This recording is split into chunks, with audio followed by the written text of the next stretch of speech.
They hold their own destiny in their own hands. If they win out, they will be the 2 seed. If they do not, then it's up to Brooklyn as to what is actually going to happen. But the Bucks still have a shot at getting the 2 seed overall, and hopefully they do. And then you look at Brooklyn and whether or not you have belief in Brooklyn that they've only played 7 games together as a whole. Okay, so when you think about that, it's rather daunting. I mean, we talk about the Bucks needing to get everybody back, getting everybody into a rhythm, and getting everybody into a rotation with Coach Budenholzer. The Nets, on the other hand, they have only played 7 games all season together. Kyrie is always Kyrie. Then he gets to the postseason, then he becomes focused, and then he becomes formidable. And whether or not, Durant on that, rebuilt Achilles and such, and if he's going to be able to kind of be that guy, I mean, he's always special. So we'll see what they can do together because collectively they're a powerhouse. Individually, they're all really good players, but they've been players that at times have proven that they can't play with others nicely. And we'll see if James Harden, when he comes back into the mix, what he has to say about it. 877-867-1670. 877-867-1670. You can follow us over on the Bud Light live stream. We are on your TV, so to speak, each and every day, the live video stream. You can follow that on Twitter, on Facebook, YouTube, and Twitch. Please, if you want to go over and subscribe to us, it is absolutely positively free of charge. You can find everything simply at thebillmichaels.com, the billmichaels.com. But if you find us on YouTube and on Twitch, just look for Bill Michaels. You can find us on Facebook under The Bill Michaels Show, and on Twitter at Bill_Michaels, at Bill_Michaels. Hopefully all of you mothers that are out there listening, you had a stupendous weekend. Nice weekend this past weekend. Better weather yesterday than what I expected, which was great. Did a little motorcycle riding yesterday. Did, in addition to that, did the Mother's Day brunch, which, by the way, went to the Fox and Hounds out in, it's kind of like out by Holy Hill. And beautiful place. What a neat place. What a neat place. Went out there, Kristen and her boys, we went out there for the Mother's Day brunch and had a good weekend as well. So good stuff. Good stuff this weekend. And just, boy, this was like a veg weekend. I'll tell you this, though. We went to see Kristen's son plays baseball for Grafton. So we went out to see that. We're in a baseball tournament this weekend. Went out and watched the tournament on Saturday. And then met up with some friends they had a motorcycle birthday ride on Saturday afternoon, which was too cold for me, but they went riding. More power to them. We met up with them at a local haunt. And then from there, ended up going out on Saturday night. And there's a place right up the street called Casa Tequila, was up there on Saturday night. Oh, my goodness. I'm glad it was only about 100 yards away from my house. Let's put it that way. That's what kind of a weekend it was. Really good weekend in that sense. Mitch says, fantastic weather for Mother's Day hike in the Scuppernong. You know what? Mitch Nellis, by the way, the Thunder guy, for those in the Milwaukee area, you know Mitch is Thunder. You're right. It was a nice day for a hike yesterday. It really was. Like I said, did a little motorcycle riding, then did a ton of yard work later on last night. And as much as I work out, let me say this. I work out, I go to the gym, I lift, I do, everything. I do upper body, lower body. I ride the Peloton and everything. But as much as I work out and move, there is something to be said for actually doing stuff. You can work out all you want, but if you have regimented movements, if you're isolating muscles, whether it's, biceps or triceps or squats or whatever, yeah, you're working your legs and you're building your muscles. But I got out yesterday. I started using the edger. I've got an electric edger. I started using the edger, and you're back and forth, and you're using your muscles and your core muscles and stuff. I got up this morning. I felt like somebody beat me with a bag of oranges in the middle of the night. Holy mackerel. So there's something to be said for actually getting out and doing things. And now that the weather is starting to warm up and yard work is starting to become prevalent and moving and walking and enduring stuff, yeah, it's a little bit different. I'll tell you that right now. Good morning, Chris and Cindy. Good morning, Mitch. Good morning, Kinger. Kinger has the good question. He says, who had more reported sightings this weekend, Bigfoot, UFOs, or Aaron Rodgers? People got all pissed at me. My Twitter account was blown up this past weekend. Blown up. I had put out there when people started on Saturday morning, I think it was Saturday morning, people started putting out there all over the place about seeing Aaron Rodgers. Okay. So I put Aaron Rodgers in Green Bay ? I wasn't reporting it. I was just like, Aaron Rodgers is in Green Bay? Well, if he is, I hope, he's there with his pen and they sign a new deal. I wasn't reporting it. People went nuts. You're a dumbass. Just screaming. Capital letters and tweeting and texting. And I said, no, it's a question mark. I don't know if he was there or not. I didn't see him. There was a reporter, I think it was WBAY-TV, said that he was spotted. And I thought to myself, that sounds weird. Then I had somebody tell me that he was in town to get a CPAP machine. Then I had another person that said he was here because the Bucs ownership group was having a meeting in Green Bay. Then another person sent me a private, message over on Facebook and said that he was here because he has 2 investment companies that he's pulling his money out of because he's leaving permanently. I had another one here that said he was here to sign paperwork with a local real estate agent who bought him property in Colorado. And it was just, you're right. Which had more sightings? Aaron Rodgers, Bigfoot, or UFOs? If you go to what Baker Mayfield, it was probably UFOs. But I finally just had to laugh. I said, he's not here. I don't think he's here.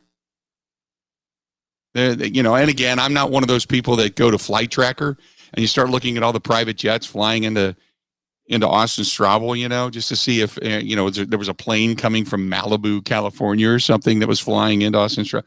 But the reports were crazy this weekend. The reports were just crazy. People mad. It's a question mark. It is what it is. Oh, it was funny. So, but you know what? That's not a terrible thought. At least there's some optimism out there. And he's coming back. He's going to sign.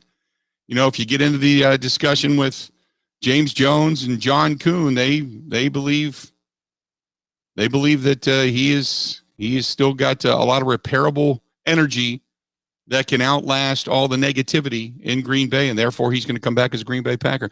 I think there's a lot of reasons that he could come back. I mean, obviously, once the regular season and the preseason get here, the preseason and the regular season, I mean, the loss of game checks. Not that Aaron Rodgers is sitting back going, oh, my God, I need the money. But it's a lot of money. He's going to start losing. So we'll see what happens if the Packers do indeed call the bluff. And if Aaron Rodgers comes in just because of the money and he doesn't want to lose money, I don't know necessarily that that's going to bode well for this team. I think the question that has to be asked is probably, should the Packers again? I think the Packers have already said, we'll give you what you want. And he said no. So I think at this point in time, you just kind of wait it out, see what happens, see if some people close to Aaron say, hey, come on back. And you still kind of do your due diligence behind the scene. But everything regarding Aaron Rodgers has just quieted down. It's gotten quiet, which is good. It's a good thing. That way we're not living on the anxiety that the last couple of weeks have built up, We can get kind of back to get back to a sense of normalcy in our own sports world. You know what I mean? We got some good things going on. I mean, the Milwaukee Brewers get an extra inning win yesterday, which obviously they needed it. Get some positive momentum going into this one-day break, a break that they needed as well. And the fact that they, even though they did get swept, they did get knocked off by the Phillies in 4 straight, and the losing streak had continued. The Brewers, good to see them bounce back. They got that 6-2 win the other day, so they take 2 out of 3 against the Marlins. They lost Friday night against the Marlins in that 6-1 loss, but then they bounced back and got 2 more wins. So they ended the losing streak. They've got a 2-game win streak. But here's the question. Do you, out of all the players right now, because the Brewers, you look at the Brewers roster and what they have, and you kind of say, okay, this team is underperforming. But we'll just say, look at the roster, and you look at a guy like Jackie Bradley Jr., Lorenzo Cain, Travis Shaw.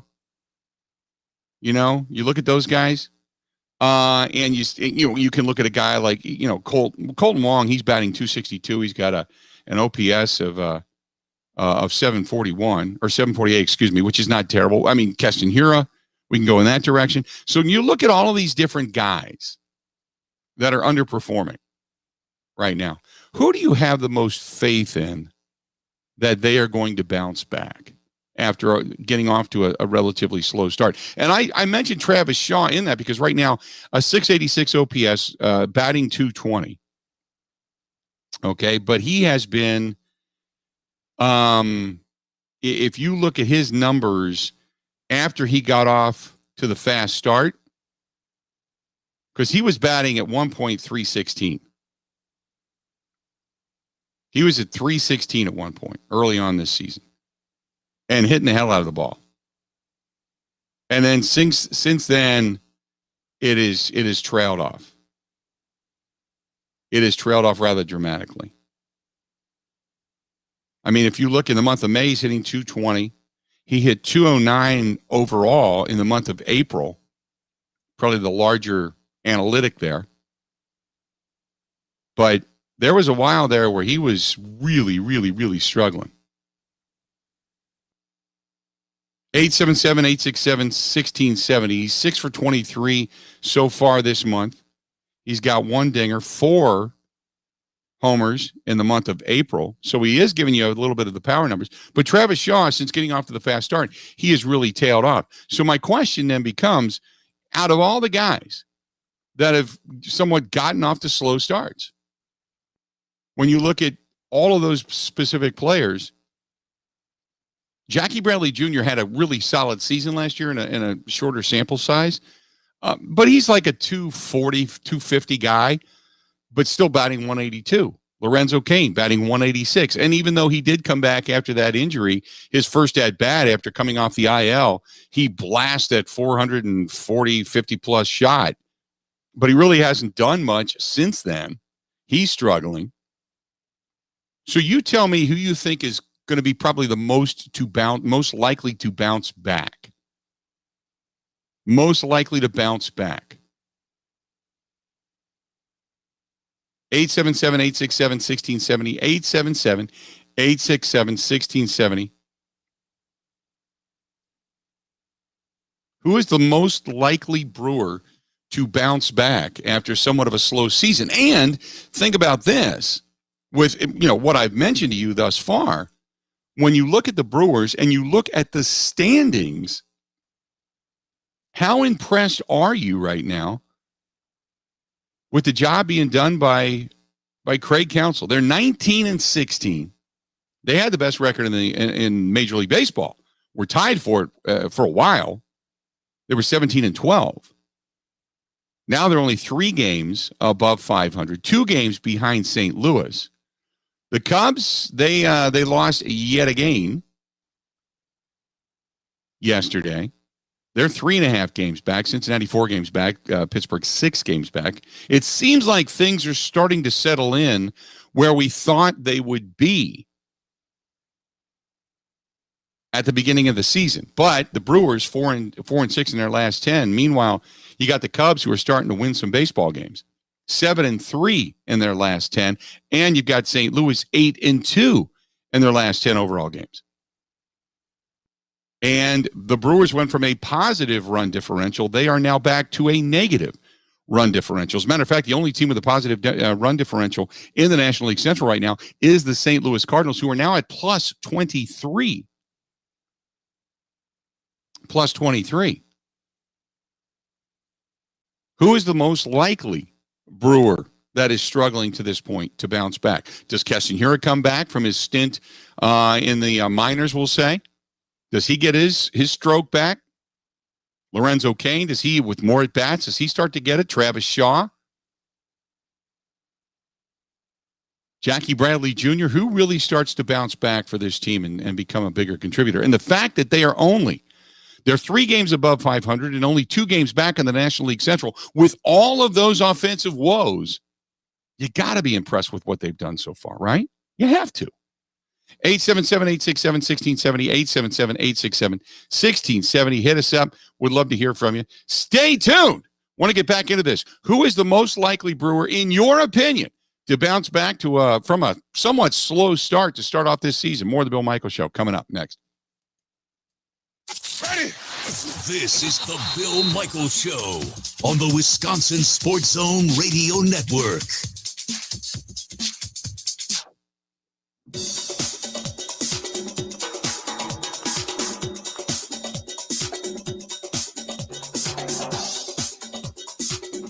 Bill Michaels will resume in 3 minutes.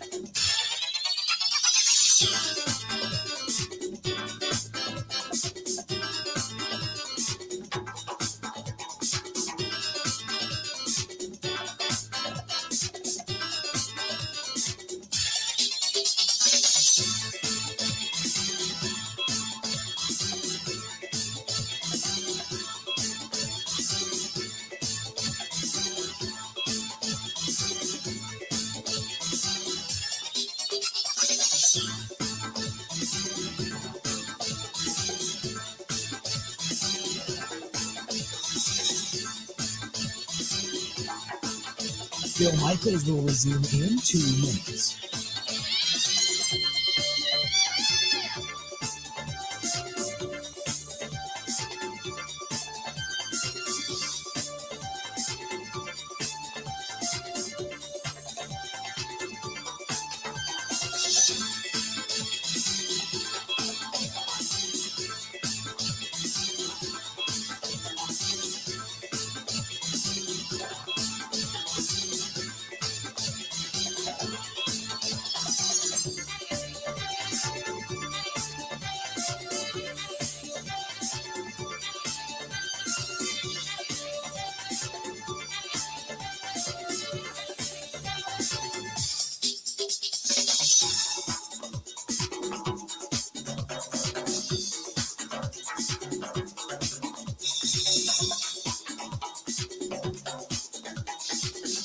Bill Michaels will resume in 1 minute.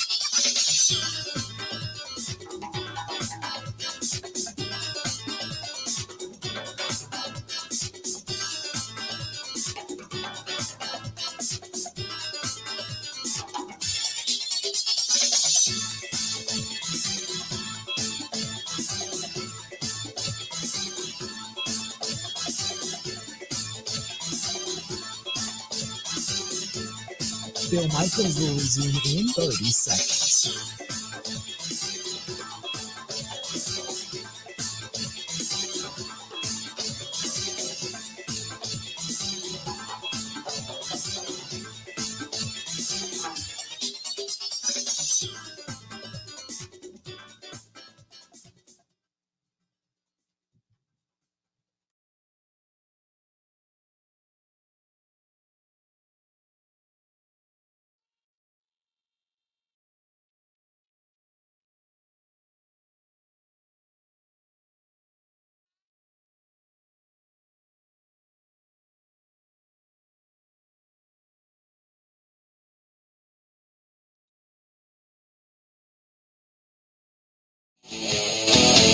Bill Michaels Show, we continue on the Bud Light live stream. We are glad to have you. Thanks so much for hanging out with us today, talking some Brewers baseball early on as and trying to, we'll get into the Packers stuff, I promise you, because Aaron Rodgers was apparently like Bigfoot. He was everywhere this weekend.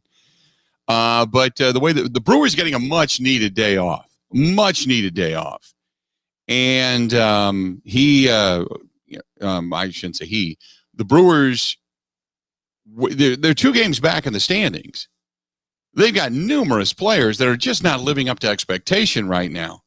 And who do you feel is the most likely to bounce back and really begin to contribute offensively to this team? James in Watertown said, I hope it's Lorenzo Cain. He can set the table along with Wong and get Yelly back, and you have something solid. Otherwise, this win total might be short-lived. That's James in Watertown. Mason listening to us in Wausau on that ESPN affiliate, our fine affiliate up there. 98.9 and 12:30 a.m. I saw them retweet some stuff today, too. Appreciate it up there. Mason says, first of all, you're going to be playing at Bunkers this year. You know what? I'd love to get back and play Bunkers. I love the gang over at Bunkers. Terrific place, fun place, good food, too, as a matter of fact. But I'd love to get back over to Bunkers. Really fun 9-hole golf course up there. He says, Council's been amazing. No manager is perfect, but he's been able to work the pitching staff to perfection. If and only if they keep this up, will they win games? The offense sucks right now. Chris, listening to us in Green Bay, says, when are you going to be on in Green Bay again? We're working on that. Hope to be on in Green Bay pretty soon. Put it this way.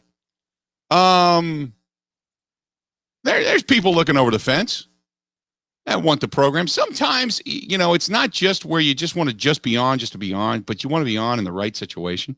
So yeah, we'll be back. I mean, winking a nod. We'll be back. Trust me.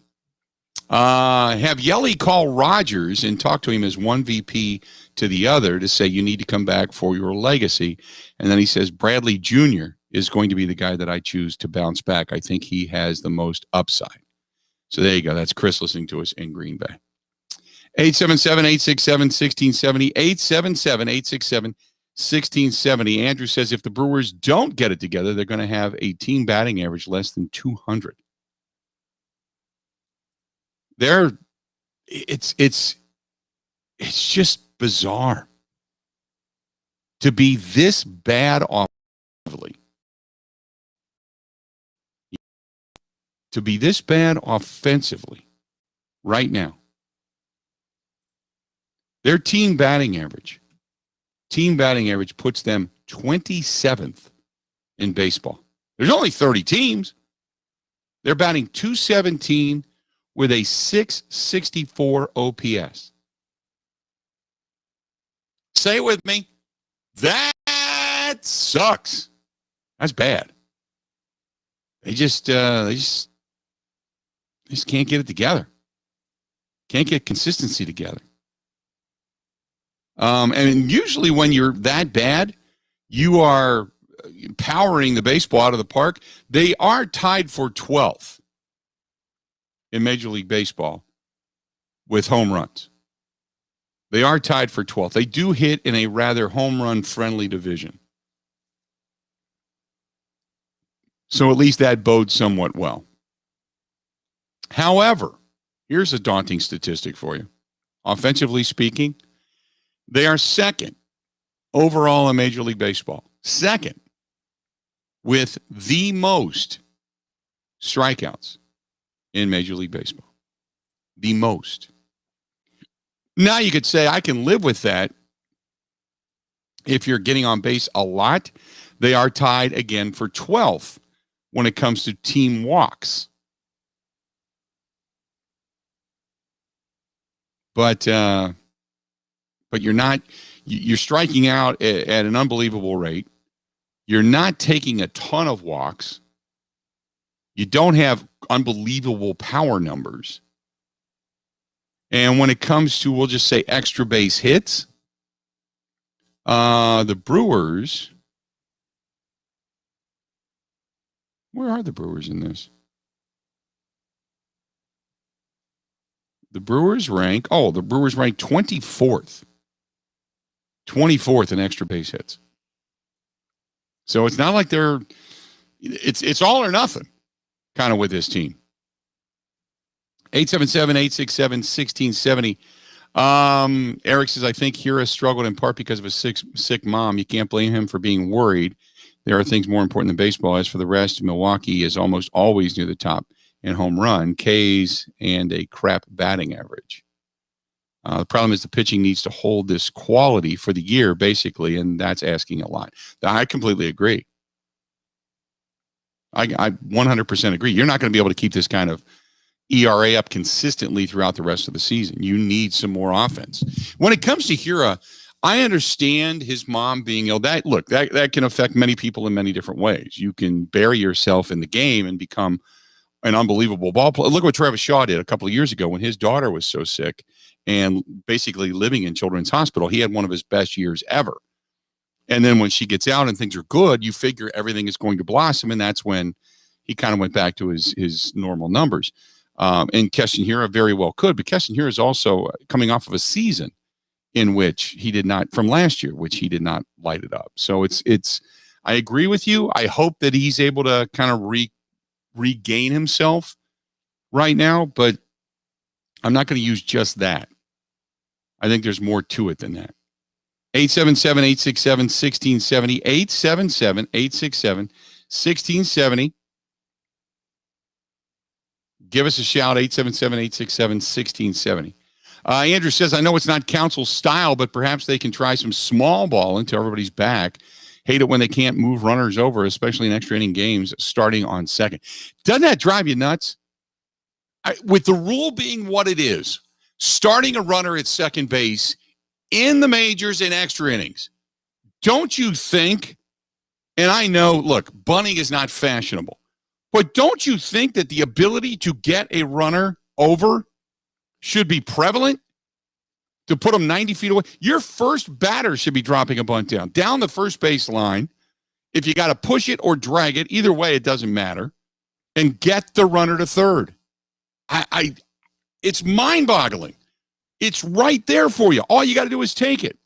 And nobody, it's not just the Brewers. Nobody in baseball takes advantage of it. Nobody. You've got it right there, and nobody in baseball takes advantage of it. It's mind-boggling to me. Mind-boggling to me that nobody can drop down a bunt in Major League Baseball just to play a little small ball. 877-867-1670. 877-867-1670. Our buddy Steve in Richfield. He says, Bill, I'm extremely impressed with Craig Counsell and the job that he's done with the slumping lineup and the solid pitching staff. With all of the injuries and the slumping hitters, they do find ways to win games. His 7th through the 9th inning rotation of Fire, Rising, Williams, and Hader has worked out extremely well, except for yesterday. I think that one player is going to bounce back. It's going to be Jackie Bradley Jr. The opposing pitchers know he is a fastball hitter, and he has seen mostly breaking balls. A little adjustment at the plate, he could get hot in a hurry. Hopefully, they will continue to get more people back from the IL. Yelich is worrisome. If they can get a healthy, they will get some mid to high 80s in the win total. That's our buddy Steve in Richfield. Steve, appreciate it, as always. Yeah, this is the thing when it comes to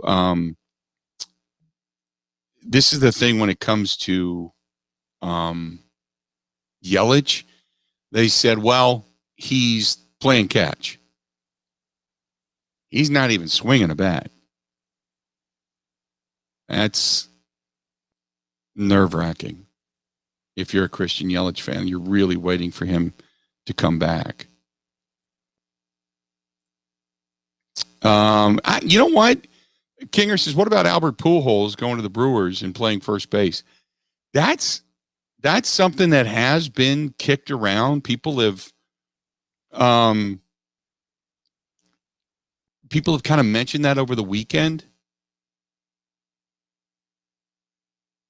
You know, it might not be bad. Maybe gets a little bit of a resurgence in the National League Central. I mean, I don't know. Then again, depends on what his age is. I mean, depending on the birth certificate, he could be 48. Who knows?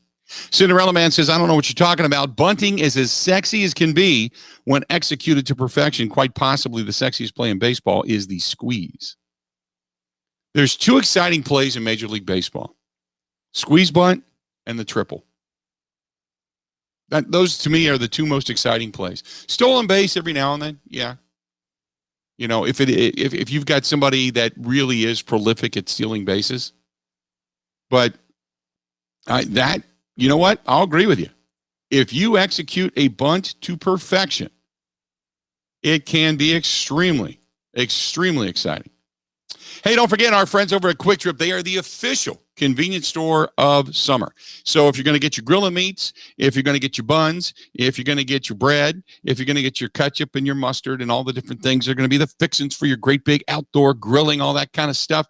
Oh, our friends at Quick Trip. They are the official fuel and convenience store of the Bill Michaels Sports Talk Network. I was in there this morning because I told you they closed the Tobacco Outlet Plus grocery store down the street from my house. But some of the faces from Tobacco Outlet are now working at the Quick Trip near my house as well. Good to see the friendly faces. You walk through the door, Bill, how you doing? Loved it. Love going into Quick Trip each and every day. Love seeing all those good people. Let's do this. We'll step away, take a quick break, come back. More of the Bill Michaels Show coming up next. This is the Bill Michaels Show on the Wisconsin Sports Zone Radio Network.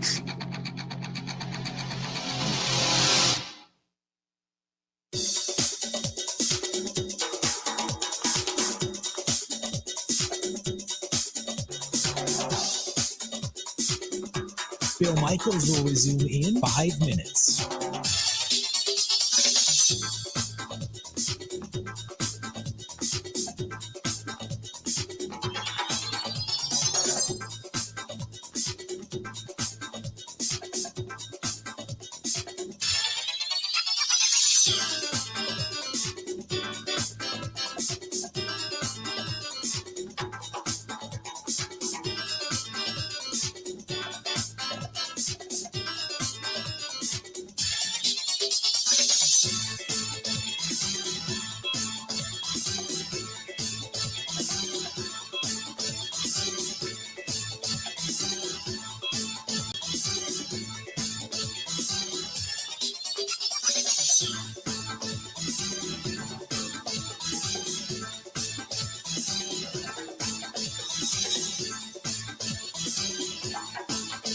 Bill Michaels will resume in 4 minutes.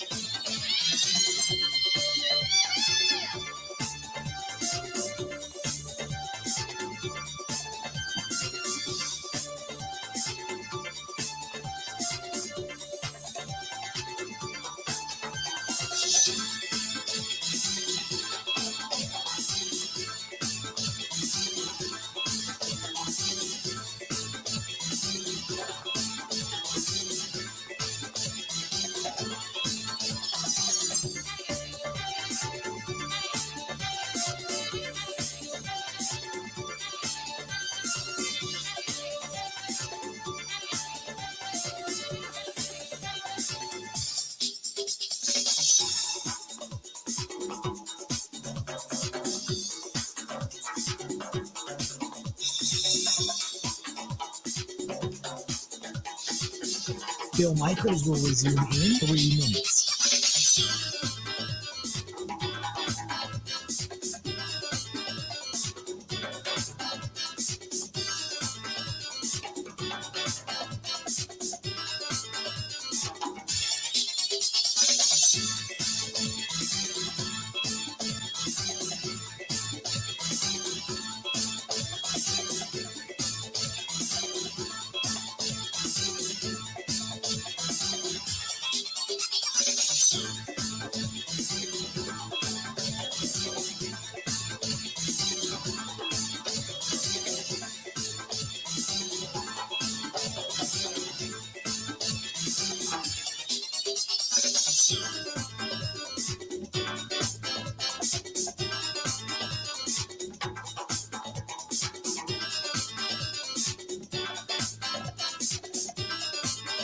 Bill Michaels will resume in 2 minutes.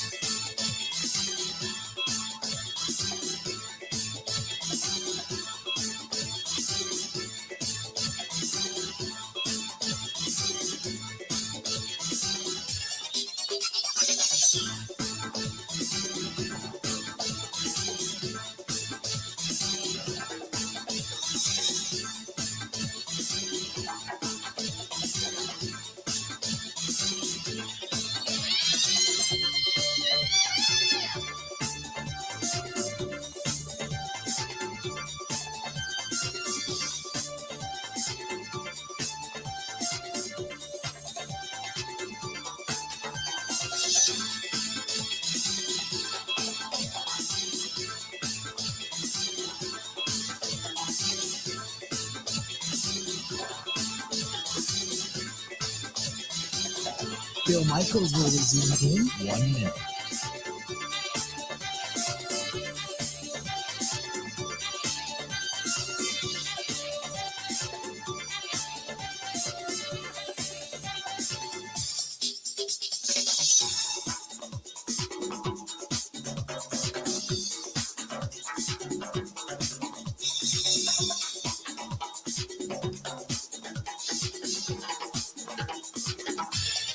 Bill Michaels will resume in 30 seconds.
I know. I know. Sometimes the volume isn't up because we have live music playing, and the music, by the way, is copyrighted. We can't always have it up. That's why it says licensed music playing. Sound will resume when music stops. Thank you very much. People get all mad. I get it, though. 877-867-1670, 877-867-1670. I get it. Now, I don't know where this came from, but this question popped up from Kinger and the gang. So apparently, Ebo, you in studio? Yeah, what's up, Bill? Okay, what is this about a Dairy Queen burger?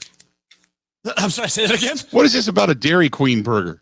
Oh, did King bring that to your show? Yeah. We devolved into. I had never thought that Dairy Queen sold food. I thought that was just ice cream. And I found out a couple of years ago they actually sell food. And I've never heard anyone say, "Hey, you want to go to Dairy Queen and have a burger?" I've never heard that, so I've never had food, and I was questioning how good it was. Yeah, I have had a Dairy Queen burger before. Not bad. I mean, they're it's not like big gourmet burgers at brew pubs and stuff, but they're not bad. I mean, we'll call it sustenance. But here's what pisses me off, and it's not just Dairy Queen. Dairy Queen, Subway, all these Culver's. I'm calling everybody out. Have you ever gone into a Dairy Queen or a Culver's or a Subway and you looked at something up on the screen? You said, "Okay, I'd like to get that," and you get it, and you look at it, and you're like, "What the hell is that?" Have you ever gotten a Dairy Queen like a Blizzard, or you ever gotten one of those big mixers from Culver's, and they've got it with the Oreos all over the top of it, and there's giant chunks in there, and then you get it back, and it looks like a thick malt with just a green coloring in it? Yes, disappointing. You're like, what the hell did you just serve me? Oh, my God. It's terrible. At least have some honesty in advertising, for God's sakes.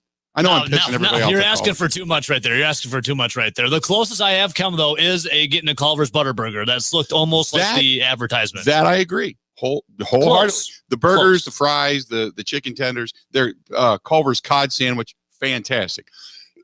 But why can't the ice cream look the way it is on the sign? I don't know. That's a great point. That's a beautiful point, Bill. It's like, it's like we've been fooled all along with makeup on people. Yep. Now we have to do with the advertisement with burgers. Right. Well, question for you. Have you ever heard anyone in your life say, "Hey, you want to go to Dairy Queen and get a burger"? I've never heard it. No. I'll take that back. When I first started in radio, I worked in a little place called Rushville, Indiana. That was my first big gig. And the big things we gave away there, we gave away a Nutty Buddy from this little diner down the street and a peanut butter parfait from Dairy Queen. That was like winning $1 million to these people, right? And they did have burgers where it was Friday Night Lights. They did the Friday Night Lights burger, whatever it was, for Rushville, Indiana High School. And they did a burger thing down there. So I do know there was burgers and people went to get burgers, but nobody in my life has ever called me up and go, "Hey, Bill, we're going to go out and get some burgers tonight. You want to go to Dairy Queen?" Nobody's ever done that. Exactly. It was a couple years ago. I'm like, "Do they sell food?" Had no clue. Yeah. Nobody's ever done that to me. You're 100% correct, which is the reason why a long time ago I went with Cousin Subs, because I was in a Subway one day and I ordered a BMT. And I looked up and I get this thing. It looked like a big brown pillow with a bunch of shredded lettuce hanging out of it. And I said, no, I want that. And they said, well, you got to pay $3 extra for that. And then he puts like 2 extra pieces of meat and some extra tomatoes on there. And he gives it to me. And I'm like, no, that's the sandwich I want. Not this pre-measured, ugly meat looking thing where they dump it out of those cups and throw it on there. You don't know. It's just like, come on, man. I will never be back at a Subway. I can't. Even if JJ Watt walked into my house right now and said, "I'll come on your show if you eat Subway," I'm like, JJ, you got to go. You got to get out. I can't do Subway. No, I can't do it. I'm glad the whole Watt family is all getting their sustenance from Subway, but I can't do it. I would be curious to know if JJ Watt actually does eat Subway off of camera. I would say no, because I said no after it came out the gym mat material. The same material used for gym mats was in their bread a couple of years ago. Thanks. Not even kidding. Yeah, it's not happening. I'll stick with Cousins. Cousins were with us a long time. They're not even a sponsor now, so I'm giving them free plugs. Love Cousins, and now I do have. There's like Jersey Mike's down the street from me. Jimmy John's just moved in down the street from me. But see, I don't do a ton of bread, so I don't do a ton of of the sub sandwiches. But when I do, I still go get that pepperoni melt from Cousins, because that's sex on a bun. Try a Philly cheesesteak too at Cousins. That's straight fire too. That too. That's good stuff. Let's do this. We'll step away, take a quick break, come back. Got a lot more of the Bill Michaels Show. Thank you, Kinger, for bringing that up and derailing the program. I appreciate it. More of the Bill Michaels Show is coming up next. Covering Wisconsin sports like a blanket. This is the Bill Michaels Show on the Wisconsin Sports Zone Radio Network.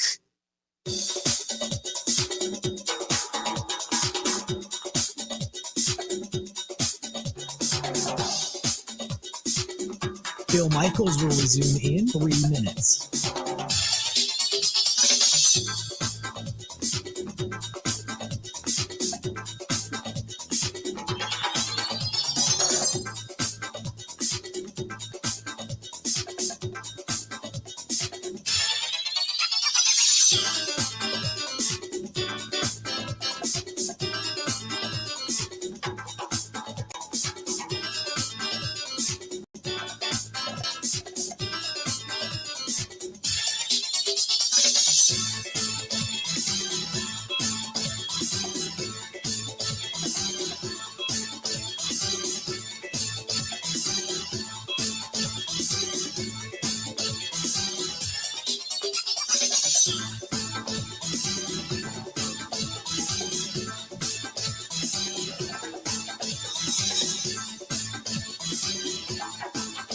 Bill Michaels will resume in 2 minutes.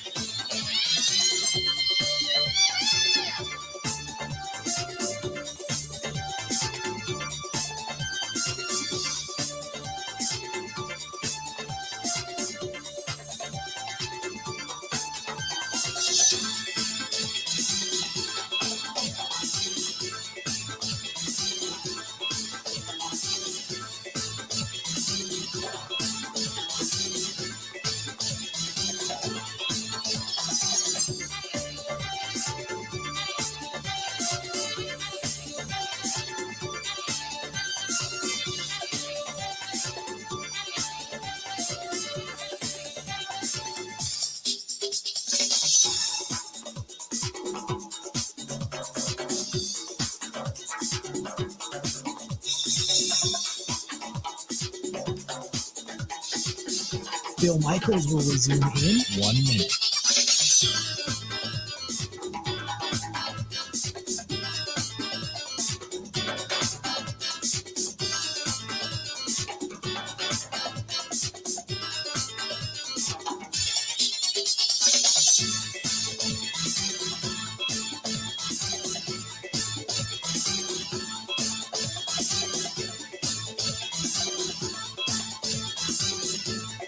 Bill Michaels will resume in 30 seconds.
Welcome back, Bill Michaels Show. We are on the air. We are glad you are hanging out today on this Monday with us. Appreciate it so much. 877-867-1670. And James listening to us in Middleton, out there listening to us on our flagship station, the Zone out in Madison, 1670 AM and 96.7 FM. He says, I work at Subway. You come in and we'll make you whatever you want. We'll bring you back to the fold. Hashtag Subway forever. Now, James, are you an owner or are you just working at Subway? If you are just working at Subway, listening to this program, and you got hashtag Subway forever, you are a company guy, man. You are a company guy. I give you all the credit in the world. When and if, I mean, I'll be back to Madison at some point. I'll get into Middleton, and I will look you up. Not that I'm looking for a free sub, because that's not what I'm looking for. I'll just look you up and just come over and say hello. But James in Middleton said he works at Subway, trying to get us to come back in. Dan, we're hearing from everybody. Danny says, His dad owns a Firehouse Subs franchise. Have you ever tried them? I have not. A friend of mine swears by it. He says that's the best out there. Firehouse Subs are like awesome. I have never had one, but I guess at some point or another, we should probably do some kind of taste test or something like that, right? Kind of do that. There you go. 877-867-1670, 877-867-1670.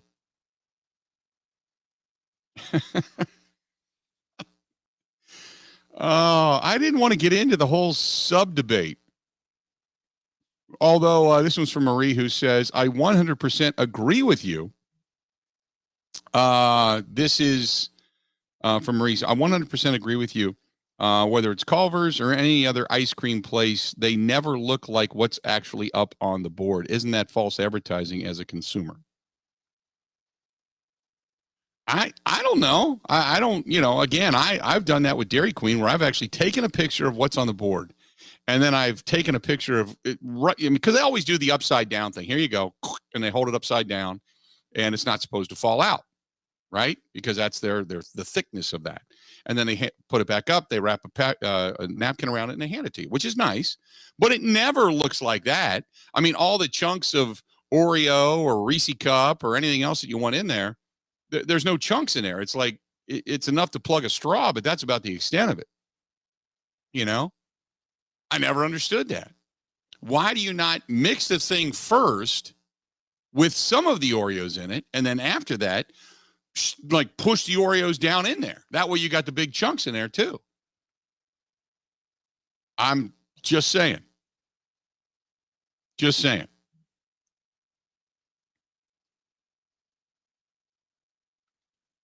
Just saying.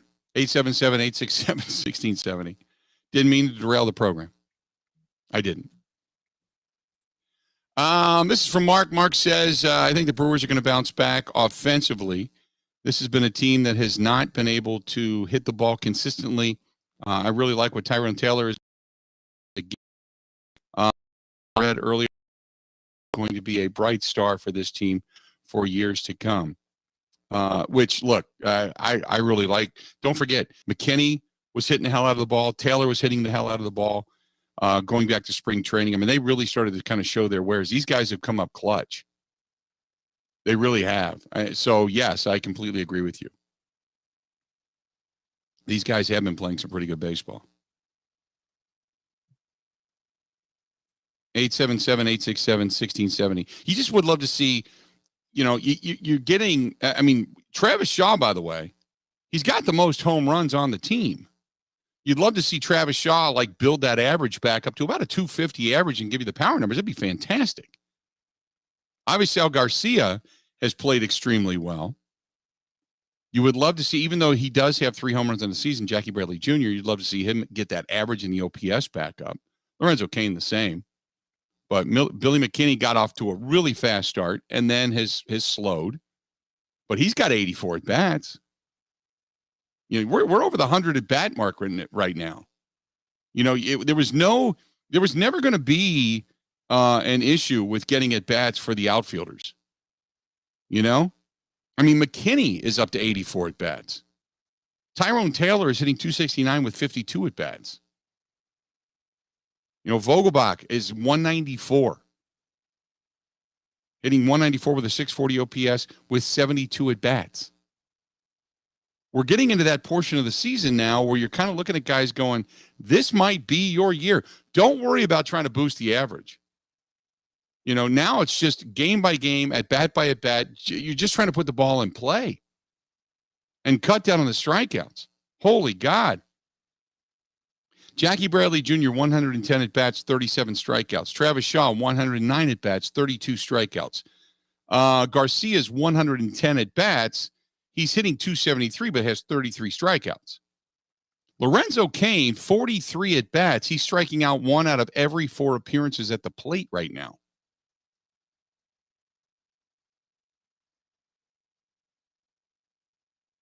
Billy McKinney, 22 strikeouts, 84 at bats. But, and then you've got Urias, 94 at bats, 31 strikeouts. And there's another one that you were counting on to be an offensive a guy with offensive output, to give you at least 260, 255, somewhere in there. He's hitting 213 with a 697 OPS. So out of all the players that you start to look at, you're really kind of thinking to yourself, who needs to get off the schneid to really help this team that's going to have a quantity of at-bats? And as long as Lorenzo Cain is healthy, you hope that he gets the average up to 250, 260. You hope that Jackie Bradley Jr. does the same. Probably 245, something like that. Jack would be fair for Jackie Bradley Jr. Can Garcia continue to keep you right around between 265 and 275? That'd be nice. But Travis Shaw, you'd like to see him bring up that average about 15 points, So, Urias, like I mentioned, you'd love to get some bigger power numbers out of Vogelbach. Who do you think is going to bounce back? 877-867-1670. More sightings than UFOs and Bigfoot this past weekend. But all of the swirl has calmed down, except for one comment going into the weekend that set it off. I'll tell you what that comment was and who said it when we come back. 1 hour down, 3 more to go on this Monday. A lot more of the Bill Michaels Show. It's coming up, and it's coming up right after this.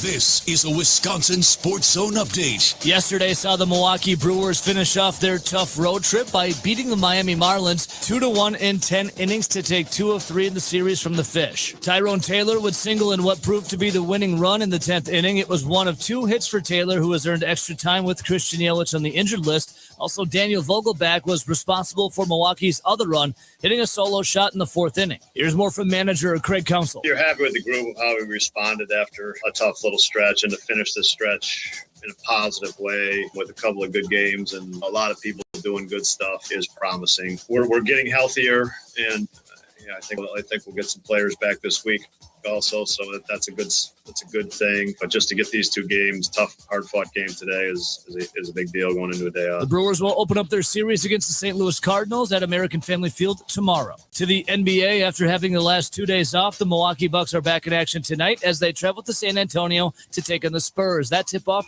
is at 7:30. Want to save even more at Fleet Farm? Well, now you can with Fleet Rewards. It's free to sign up, and there's no credit card required. Using Fleet Rewards is easy. Earn points every time you shop. Plus, get exclusive member offers, birthday and anniversary perks, free tire rotations, and more. Download the Fleet Farm app or create an account at fleetfarm.com/rewards to start earning points today. Fleet Farm, proudly serving the Midwest since 1955.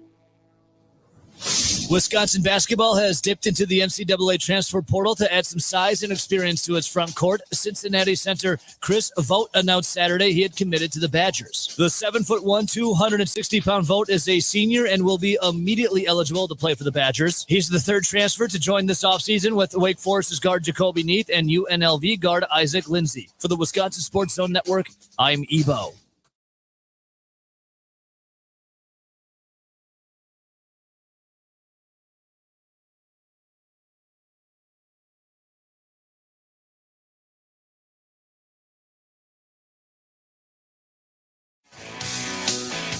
Welcome back to the program and the Bill Michaels Show, hour number 2 on the air.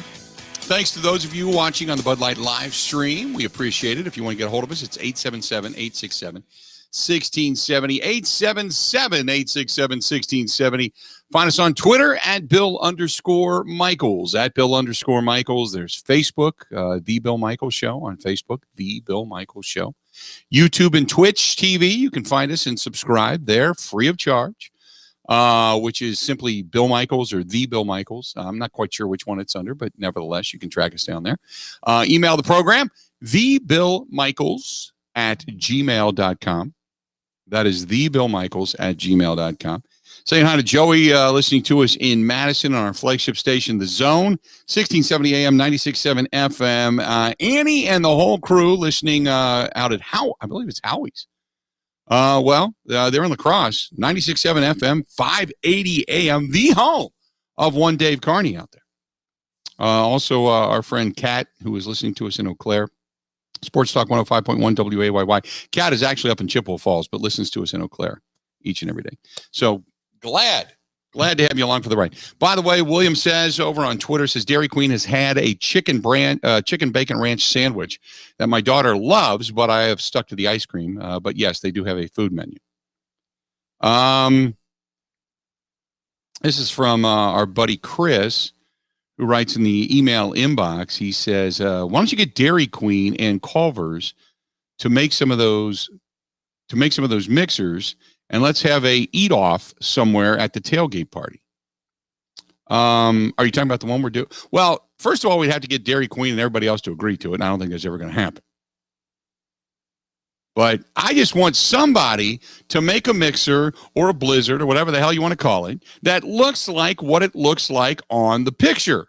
I like a number 2, right there with all that crunchy stuff on top, with a lid and a spoon. Thank you. And you pull around and they give you what looks to be a really thick malt that's just green. Oh, we added some mint. Oh, great. Thank you. Where's the Oreo? Oh, see all that stuff that's just chopped up in it that you can't really tell what it is. It looks like somebody dropped dirt in your mix. There you go. There you go. Oh, thank you. Okay, appreciate that. The question we had going into the break was, who do you think is going to have a bounce back regarding the Milwaukee Brewers? You start looking through their lineup, and their lineup is, to say offensively they're struggling, I think at this point would be an understatement. They're getting some clutch hitting, but they're not getting consistent hitting. And the ability for this team to put the ball in play is almost nil. Our buddy Chris Phineas on Twitter says, what we saw in 2020 is now continuing in 2021. The team cannot hit. I have zero faith in them in turning it around at this point. They are who we thought they were. Most concerning is Yelich is hurt and may never return to his MVP form, and Kane is done. Let me ask you this. Their hitting coach 2 years ago, gone. Last year, Hines comes in. Last year and this season. At what point do you say, you know what? You got to make a change somewhere, right? Something's got to happen. This might be the way to go, or at least to make a start. Right? You have to make some type of a change. You can't fire the team. Now, it's still early. We're only in May, but if things don't turn around, I would tell you right now that he will not have a job at the end of the season. Whatever is going on, whatever issues they have, whatever inability to see the baseball, to guess correctly, whatever it happens to be, it's just not there. Now, again, we're early on in this season, so if everything begins to come back and things begin to click and the lineup starts to really kind of make its hay, well, okay. But at some point, you're going to say, you know what, we can't continue like this. We got to make a change. 877-867-1670, 877-867-1670. You want to hit us up? Do it. Do it.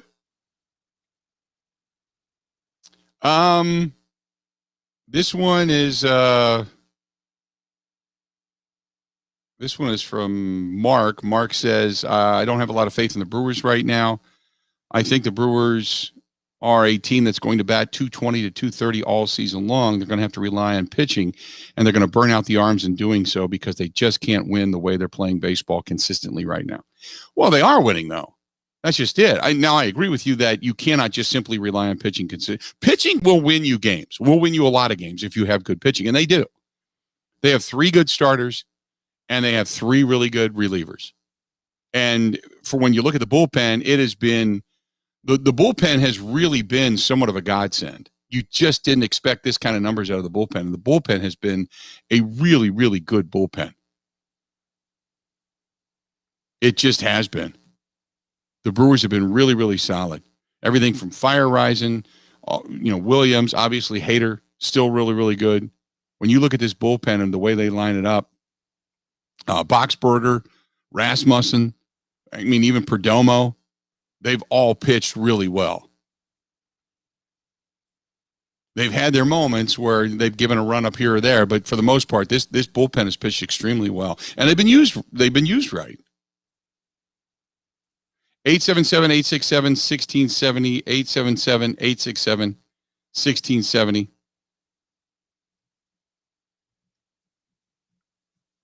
Give us a shout. This one's from Kate. Kate says, I have a lot of faith in my Milwaukee Brewers. Yelich needs to come back and solidify the lineup, and everything else will fall into place. The thing with Yelich just coming back, I mean, right now he's not even swinging. Now, it could be just like, look, hey, we're going to take a lot of precautions with him. We're going to make sure that the back is good. He's playing catch. He's out there throwing the ball around, but he's not doing much more than that.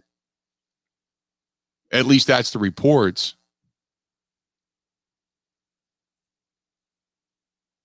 But I'm more concerned that he's not even swinging a bat yet. But and some of you say, well, this is concerning. He may never be the same again. He might be. He very well could be. We don't know what the back problem is. That's just it. I mean, if it's a disc, then you would figure by now they would have seen something on an MRI. The MRI didn't show any damage. Didn't show any problems. So it's probably just an inflamed muscle of some type that's just flared up, and it's just going to take a while for this thing to settle. So that's part of the reason he's not taking any swings. You don't want to aggravate it right now. 877-867-1670. How you doing? Good, Bill. How are you? I'm doing well today. What you thinking? Hey, man, Yelich thing. As a baseball fan and obviously as a Brewer fan, it's really frustrating to see him on the sidelines, but it is what it is. I kind of personally think there's more to it than just the back. What that may be, I don't know.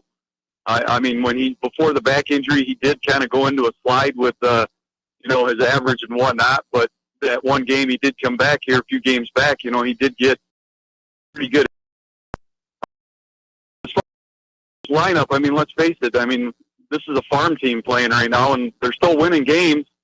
A lot of the guys, I just don't think they're seeing pitches real well, and they're swinging at a lot of crap inside. They're chasing, and they just got to be a little bit more patient and maybe take a stab at the first pitch, because a lot of times that first pitch is right down the gut, and it's usually the best pitch you're going to see. Not always, but seems to be most of the time.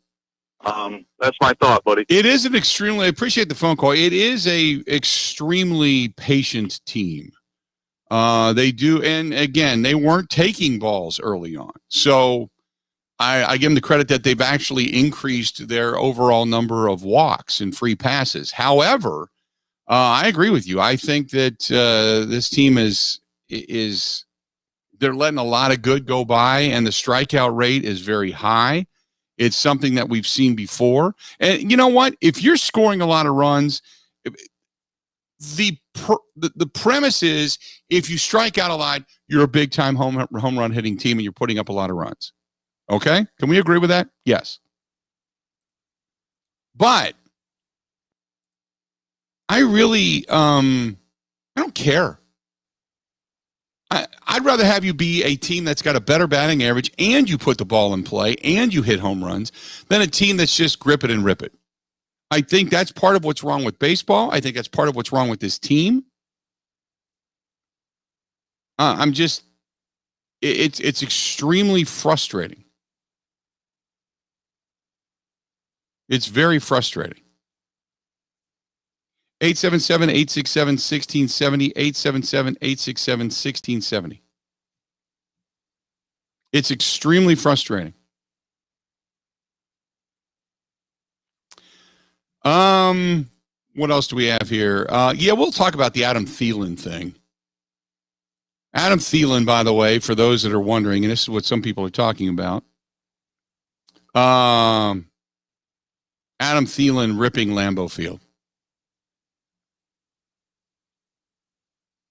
It's a Minnesota Viking who doesn't like Lambeau Field. And just basically said it's not good. Lambeau Field, which I find interesting, because everybody loves to play there. He said there's nothing better than leaving Lambeau with a victory. There's literally nothing better. The whole stadium's not nice. There's nothing fancy about it. It's bleacher seats. Okay? Now, I don't sit in them. It's almost like a badge of honor to sit in the bleacher seats and watch a game. I think they would actually lose some seating if they decided to put seats in all the way around and get rid of the bleacher seating, because the bleachers are, I think they're 11 to 16 or something like that inches apart, whereas seats today are wider. I think they're like almost 20 inches now, because of the size of people. People were smaller years and years and years and years ago. They just were.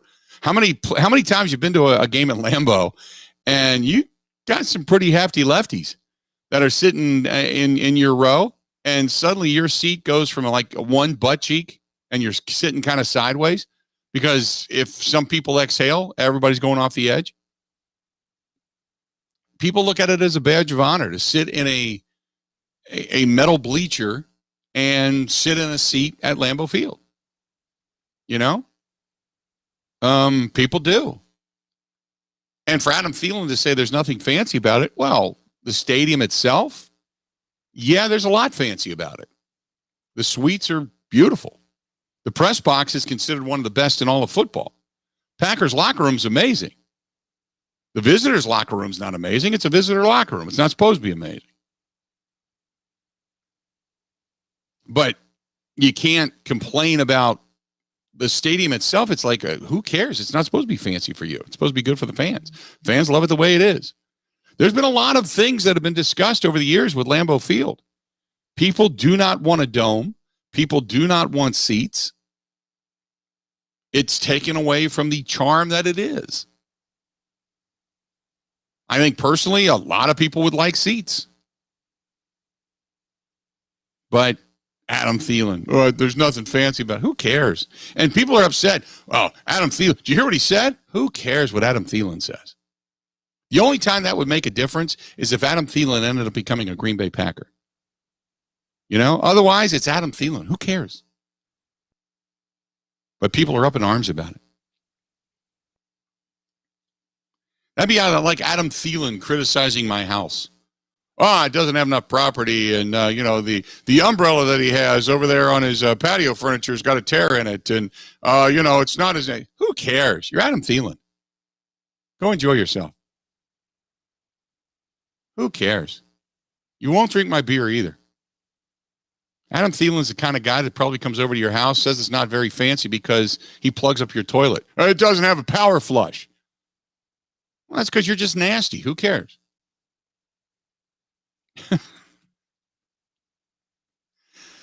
877-867-1670, 877-867-1670. You want to chime in? Feel free to go ahead and do it. 877-8670. Say, yeah, right. You call that a lawn? Come on. I think U.S. Bank Stadium's a beautiful facility. It is. State of the art. But I'll say this. Your fans are soft. They don't want to sit outside anymore. That year that they played at TCF Bank Stadium, the night that Brett Favre left the field curled up in the fetal position looking like he just had nowhere else in the world, he would rather be anywhere else in the world, but sitting there on that field in that cold, when they carted him off with that ankle injury on that dark, dingy night, come on. Very few fans in the stands. Remember that? Your fans don't even show up if it's cold outside. Adam Thielen.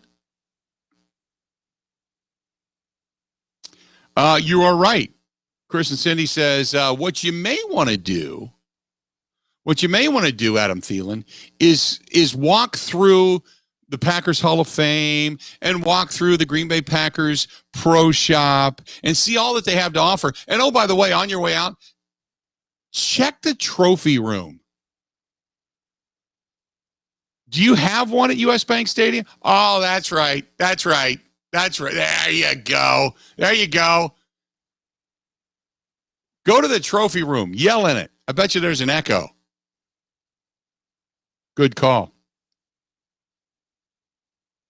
Good call. 877-867-1670. Adam Thielen. I don't like Lambeau Field. Well, that's okay. That's okay. Lambeau fans don't really care for you anyway, Adam Thielen, and you're on your way out. Why don't you take a picture with yourself next to a Lombardi trophy so you know what one looks like? There you have it. More of the Bill Michael Show is next. Covering Wisconsin sports like a blanket. This is the Bill Michael Show on the Wisconsin Sports Zone Radio Network.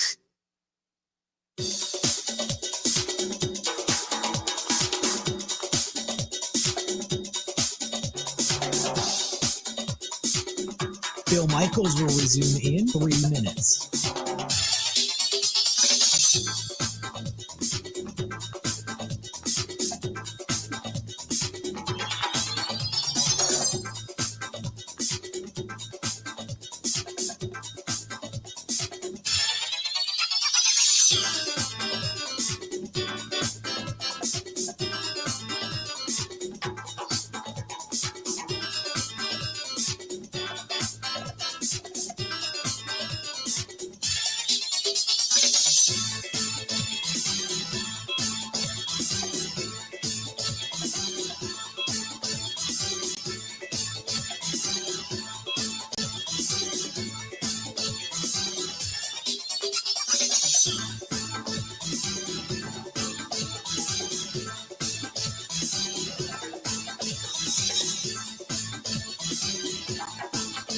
Bill Michaels will resume in 2 minutes.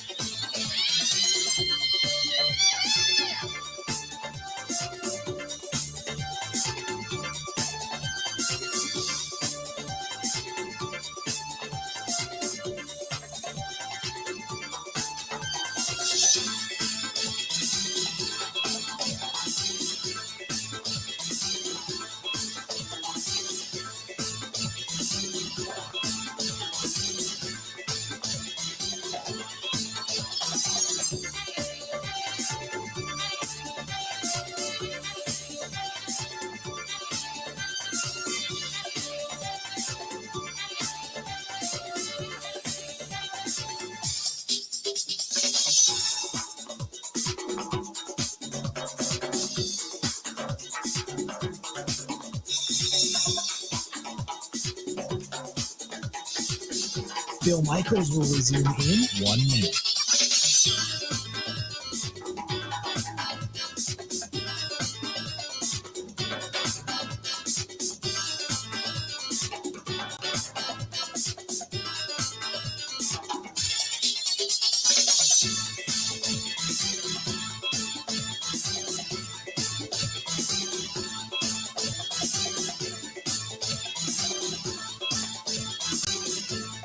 Bill Michaels will resume in 30 seconds.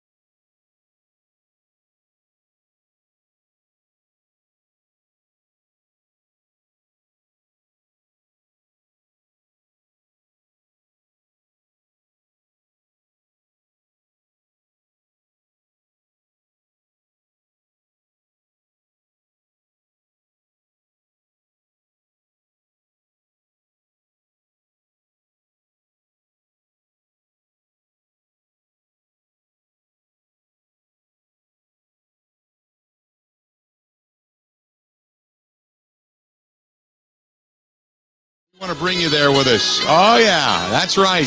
The NTT IndyCar Series Rev Group Grand Prix presented by AMR takes to the legendary Road America track coming up June 17th through the 20th. We are going to be there. We're going to be broadcasting there. on that Friday, and then staying there Friday night and Saturday night, getting ready for the race. And we want you to come with us. This is our first, and I've talked about this for a while now. So for those that have already registered, great. For those that haven't, why? Why have you not? You can do this. We want to bring you with us. We're going to set you up with race tickets. We're going to set you up with a campsite. And some people have said, well, I don't have a camping gear. That's okay. You can still come the day of the race if you choose to do so. Or they do rent. There is a couple of companies up there in that area. You might just want to look for RV companies in the Elkhart Lake area. They do rent them, and they'll tow them over to the site and leave them there. Then you walk in, you do everything with it, and then they take them away after the race. So you can still camp. And it's a blast. It's an absolute blast at Road America. So we'll set you up with race day tickets, camping, and we're going to have a tailgate party for you. 5 of your friends. So 6 people. We're going to have brats. We're going to have beverages. We're going to have some ribs on a stick. The brats and all the fare provided by our friends at Quick Trip. The beverages provided by our friends at Bud Light. We are going to have ribs on a stick from our friends at Robert's Specialty Meats in Waukesha. Go to robertspecialtymeatswaukesha.com. And then we're going to catch all the IndyCar action and just enjoy the race together. It's going to be tremendous. It's the NTT IndyCar Series Rev Group Grand Prix presented by AMR June 17th through the 20th at Road America. You can get all the details and enter for your chance to win the tailgate package I just spoke of, because we're giving away a bunch of them. Right now, go to thebillmichaels.com, thebillmichaels.com. And we're going to be there on site again in our brand new to us, big unit cruiser presented by Cunis RV. Cunis RV. They're all over the state of Wisconsin. Cunis RV. And it doesn't matter what type you're looking for. They've got so many. They got from pop-ups to 40-plus foot massive $400,000, $500,000 motorhomes. I mean, they've got everything in between. It's such a great place. And go to Cunis RV and just Google them. Look, you can find one in Elkhorn. You can find them at Freedom RV. You can find them up and down 43, all over the place. So tickets, camping, tailgate party, myself, Kristen's going to be there. We're going to be serving up some food. We believe that if he can make the trip, my dog Elmo, is going to be there after losing his brother Mickey. There, Bud Light to the desk. Going to be there in the Bud Light live stream, and we're going to be doing our show from Road America in preparation for this. Don't forget, tomorrow night, 5 o'clock, it is the Bill Michaels live stream happy hour, and we will be live from the newly renovated Victory Lane at Road America. And we're going to be bringing you all the information for what's coming up for the IndyCar series, the NASCAR series. But right now, when it comes to NASCAR, they can't technically sell out because there's so much room for fans. But if you have not got a campsite yet, if you have not got a hotel room in that area yet, if you have not got a ticket yet, you better get one. Because those things, golf carts, everything, like, bam, going right now. That's a big, big deal. NASCAR, the Big Boy Series, coming back to Road America this year. So head to Road America and check it out. But to win the package with us for the IndyCar Series, go to thebillmichaels.com. Tickets, camping, tailgating, all from our friends at Quick Trip, Cunis RV, Road America, Bud Light. Go to thebillmichaels.com. That is thebillmichaels.com. And get yourself registered. Get yourself registered. What else do we got? Look, the Adam Thielen stuff, boo the hell out of him when he gets here. And beyond that, who cares what Adam Thielen says? It's not like he pointed out anything that was not obvious, Lambeau Field's beautiful. It's the Taj Mahal of football. It has been renovated. It is big. It is luxurious in many different facets. 2-3 floor pro shop.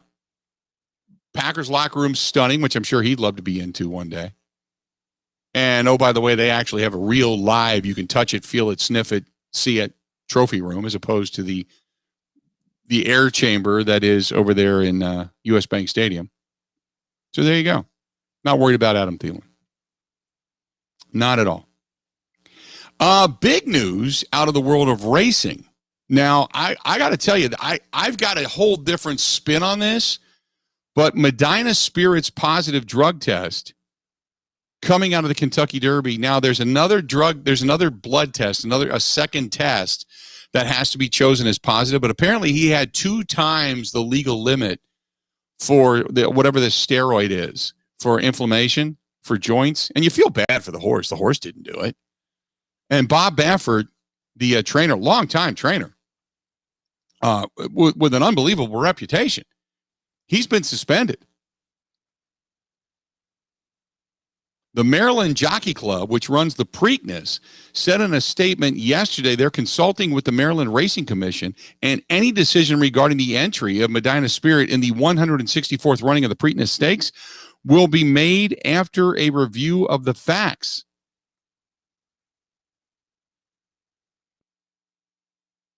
Because the results of the second drug test can take days or even weeks to come back. A spokesperson for the Maryland Jockey Club did not immediately get back and give clarification in all of this.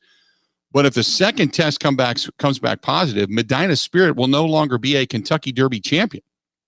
Baffert, a 7-time Derby winner, has already been suspended, like I said, for entering horses at Churchill Down. He can't do that right now. He plans to run Medina Spirit in the Preakness. Now, he talks on Sunday, Baffert did, and said he feels like he's being unduly criticized. He said he's still a Derby winner, but we have to go through the process. But now here's the question, the secondary question in all of this. Let's say Medina Spirit does indeed get disqualified from the Kentucky Derby for the bad drug test. What do you do with the money? You can't go back and get it from everybody, right? My assumption is they've already paid out all the money. I don't know. When it comes to betting and betting scandals, if I'm sitting there holding a second place ticket, now chances are you probably threw it to the ground already. But if I'm sitting there holding a second place ticket, do I then go back to the window or the casino? Or the Bill, they came up with that. Did they? What they do? They said that basically if you had the winning tickets, those are all paid out and you get to keep your money. And it's kind of like an, oh, well, if you had the second place one. But the owner, the trainer, and the horse, all that, they have to pay back their winnings. Really? Okay. So what do you do if you're holding a second place ticket and they become the Kentucky Derby winner? Are they going to pay that out? From what it sounded like from the post that I saw that was coming out of like a lot of Vegas books, it just sounds like they're paying out the winner from that day. So Medina Spirit or whatever. Yeah. Medina, I don't know. Yeah. There's if you a had place second in Ohio place, called Medina. So that's the reason I call it Medina. If you had second place, I guess it's just tears. That's all you got going. Well, there you have it. Rowdy with the information. Good stuff. Yeah, but if I'm sitting there holding that ticket, man, how about that? That's a depressing day at the office right there, especially if you bet a ton of money. Because wasn't that soup and sandwich that came in second? I think it was know. soup and sandwich. The soup and sandwich was like 20-1. I feel like if you're anybody and you got second place or had the second place ticket and then the first place was found cheating, I feel like anyone would be pissed. Yeah. I would be pissed. I'd be furious. Right? But I think it was soup and I'd have to go back and look. But I remember I was at the Derby party, and there were some people from L.A. that were there because the Dodgers were in town. So they were at the horse race, the party down at Milwaukee Brewing that we were at. They watched the race, and then they caught an Uber over to Miller Park, over to American Family Field, and went and saw the Brewers and the Dodgers. But the guy had bet, I don't know how much money, it was quite a bit of money, on soup and sandwich. And he said that he because he came in second, he ended up losing like $3,500 from second to first. Had he won, he said he would have won, I think it was like $15,000. So if I'm him, I'm freaking out. Think about that. If you got soup and I think it was soup and sandwich that came in second. I think it was. But I wasn't talking to him. I was listening to a conversation that he was having next to Kristen and I at the table next to us. So according to Bleacher Report's final results, it looks like, I'm going to butcher this name, Mandalone. Okay. Got second.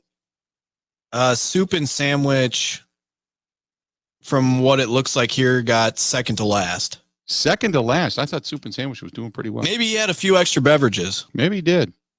Maybe you had it in reverse order. Mandolin second, soup and sandwich was second to last. Oh, they pulled them up. That's why. Because I remember soup and sandwich was running near the front at the beginning. But that's right. They did pull them up. There you go. Scott, thank you for the clarification. Because soup and sandwich was it the daughter that of Campbell's Soup, I think, that owned the horse? That's the reason they called it soup and sandwich.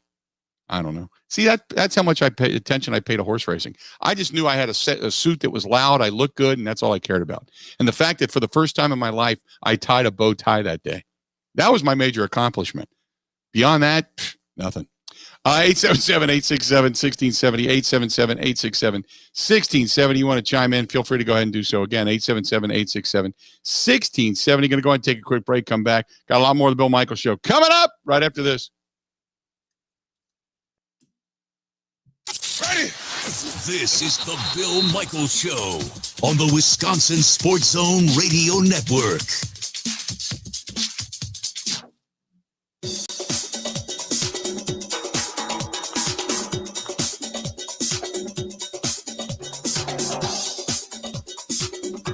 Bill Michaels will resume in 5 minutes.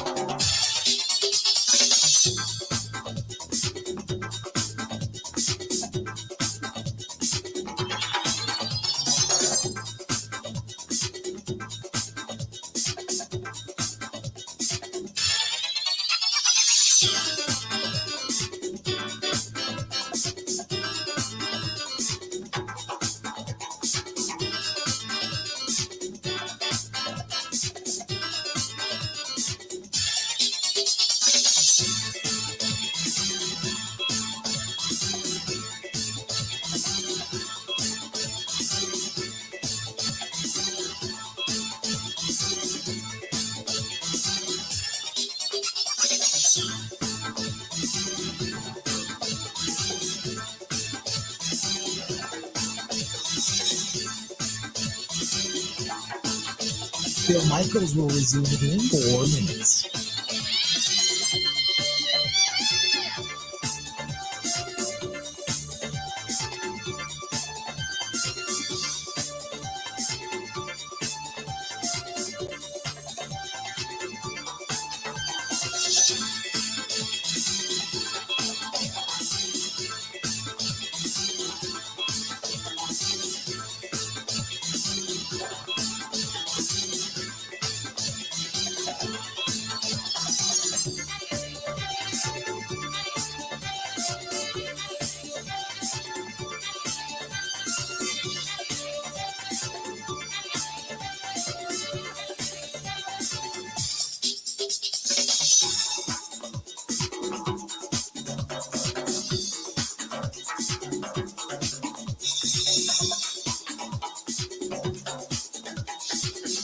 Bill Michaels will resume in 3 minutes.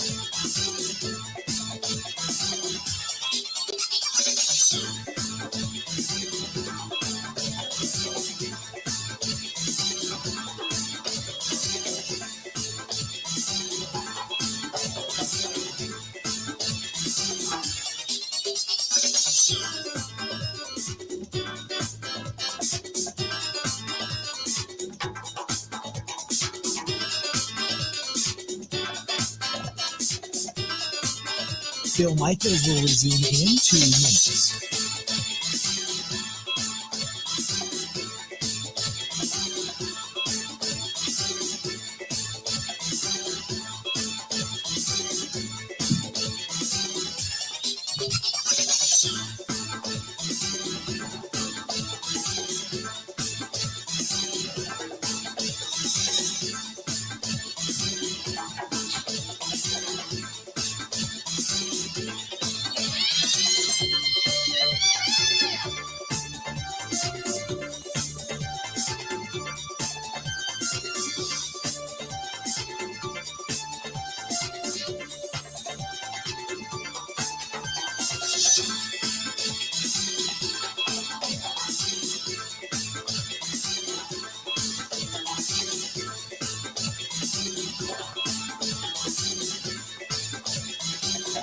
Bill Michaels will resume in 1 minute.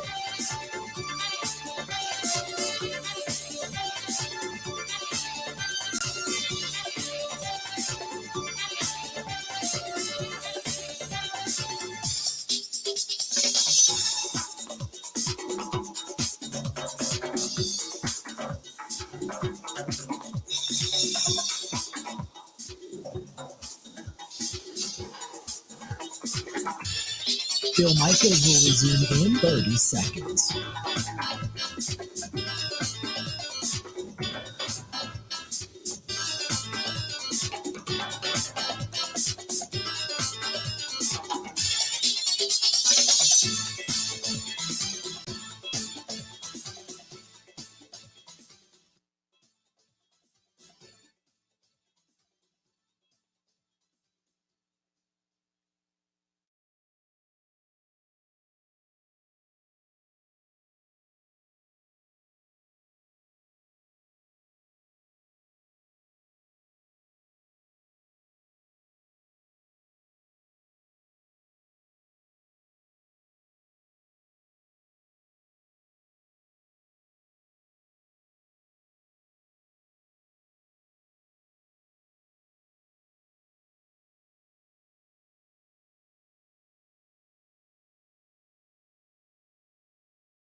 Welcome back. Glad to have you. The Bill Michaels Show on this Monday, the 10th.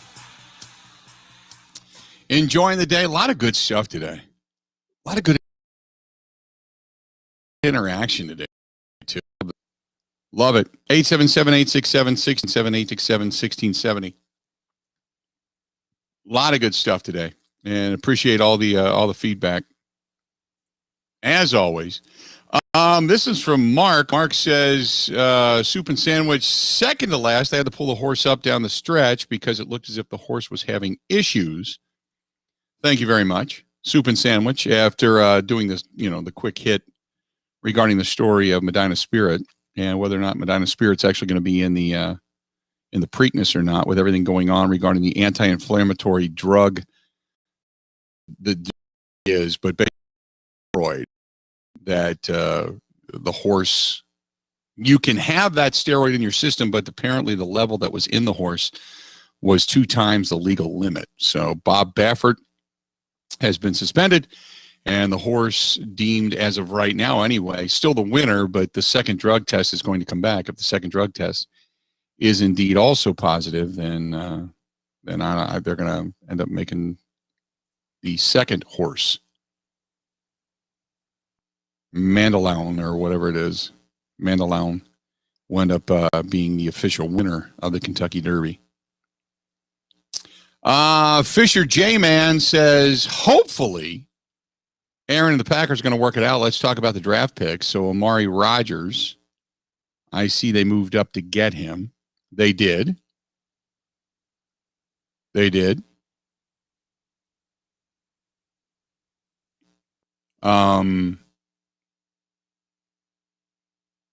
They did. They felt that he's a good slot receiver, probably better suited for the slot than he is for the outside, but they felt good hands, good movement. And obviously when you got a 4.3 speed, yes, they got another guy in the fold that can stretch the field. Dan Tifa says, using Pro Bowl as a measurement of success versus Hall of Fame and all pro selections, did Bill Michaels get a hold of your Twitter? You do realize Pro Bowl means nothing, right? No, Dan Tifa, you're wrong. Pro Bowl does mean things. Pro Bowl does mean things. Which means whether you like the Pro Bowl or not, as far as a measuring stick, there's Pro Bowlers, there's All Pro, there's Hall of Famers. I agree with that. But Pro Bowl means that you are getting recognition for something you are doing. Now, it can become a popularity contest at times. I agree with that. But the reason you have a popular level is because usually, anyway, because you are doing something in a positive light consistently. People begin to recognize you for positive play. But Pro Bowl still means something. When you say it means next to nothing, you can't be that stupid. It does mean something. It means that you won. You were elected via a fan vote, because the Pro Bowl is voted on by the fans, the coaches, the players, correct? They changed the vote. It's not just strictly a fan vote anymore. So it's a 3-part process. And then there's the selection of all pro, which is done via the writers. And then there's Hall of Fame voting once your career is ended. 877-867-1670,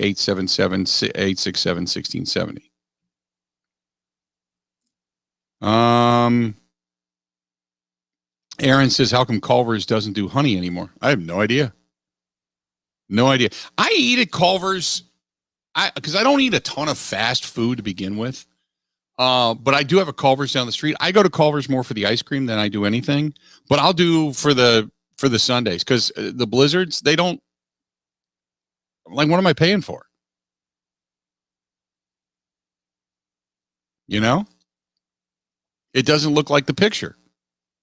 So that's why I love Culver's, and their food is really good. The Butterburgers are fantastic.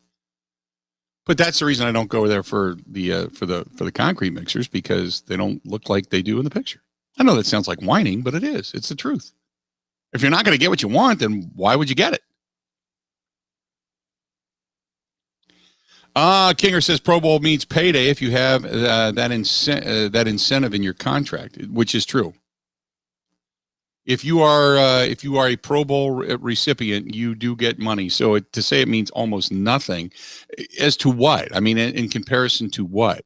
That's what I don't understand. If you're just talking about Pro Bowl players, all pro players, if you're selected as so many. Now, if you will become an alternate to an alternate, yeah, Pro Bowl selections mean certain things if you're selected versus, because there's certain people that get the Pro Bowl moniker, even though they weren't even selected, they're an alternate. So I get that it can get diluted in that sense. 877-867-1670, 877-867-1670. Here's another one for you when you talk about connotations. What about Doncic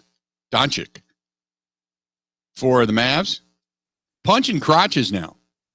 And with so many technical fouls, one more will get him suspended for a game. I don't know if you saw that over the weekend or not. But yeah, good punch to the crotch. And then to act like you didn't do it. Are you kidding me? Are you kidding me? And it's clear as anything. You know, it's you can't punch anybody in the crotch. I'm just telling you. So Luka gets tossed. He gets that flagrant, and that's flagrant. You punch somebody. Look, if you're like elbowing somebody and you hit him in the arm or you hit him in the gut, you know, that's one thing. You punch somebody in the crotch, that's going to get you out of the game real quick. Doncic was tossed. And it's a game against Cleveland, by the way. He got thrown. And they went to the replay review. He made, quote, an aggressive strike to the groin area. That was the official statement. End quote. Colin Sexton is just glad that the punch to the crotch did not land directly. So it's, you know, how do you do that? You know, how do you do that? 877-867-1670. You can't. With so many camera angles today, you can't go slugging dudes in the junk. I'm just throwing it out there. You might, just for your own point of reference, leave the junk out of it. Can't do it. Let's go to Jeff. Jeff, welcome to the program, The Bill Michaels Show. What's going on, man? How you doing today? Hi, Bill. Thanks for giving me a chance. I'm calling about Elkhart Lake. Yes. I agree with you. It is a fantastic race car setting. I've been there a few times, but this year I'm unable to join you because I'm hosting the Lang Open for my family. Oh, okay. And since it's an open, you too could join us. We live on Indian Head Golf Course in Mosinee. And, geez, this is a really big opportunity that you're missing out on. Oh, I'm sorry. I got this. We're doing our first big meet and greet at the IndyCar event. Yeah, and I want to be there, but I want you to be here too. So you've got a tough situation for yourself with 2 invitations. So you poor guy. Yeah, well, it's great to be in demand, because the day that I'm not in demand anymore is the day that I'm probably out of a job. You know what I mean? Anyway, I've been with you for at least 10 years. I'm an artist, and the radio is on, and I'm plunking away on the canvas. So you've been with me for a long time, and me with you.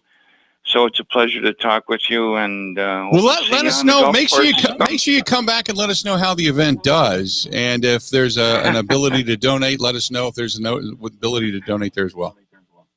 No, there's no money involved. This is just a fun outing for family and friends. Gotcha. And you are a friend. Well, I appreciate that, man. Thanks so much. Yeah.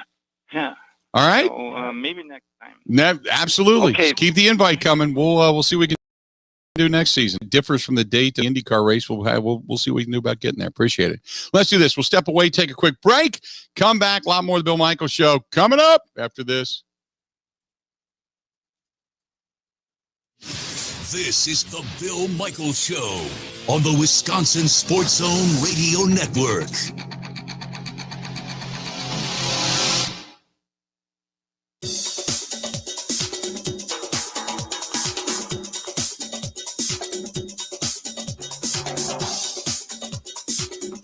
Bill Michaels will resume in 3 minutes.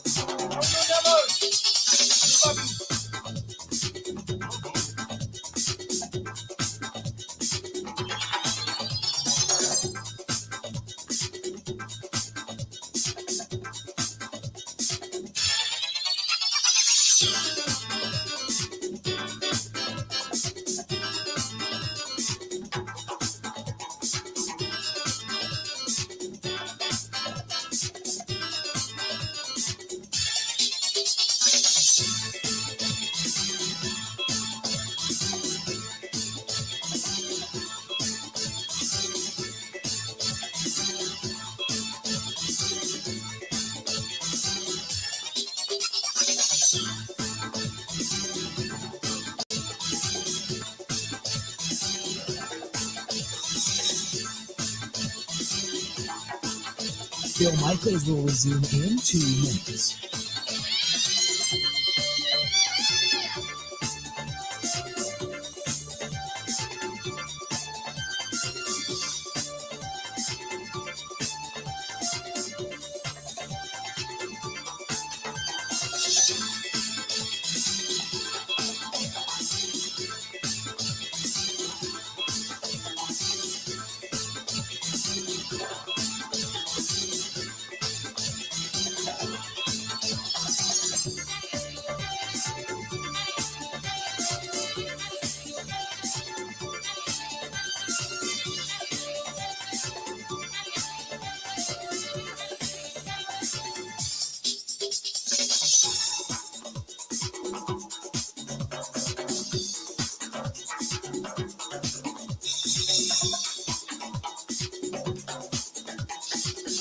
Bill Michaels will resume in 1 minute.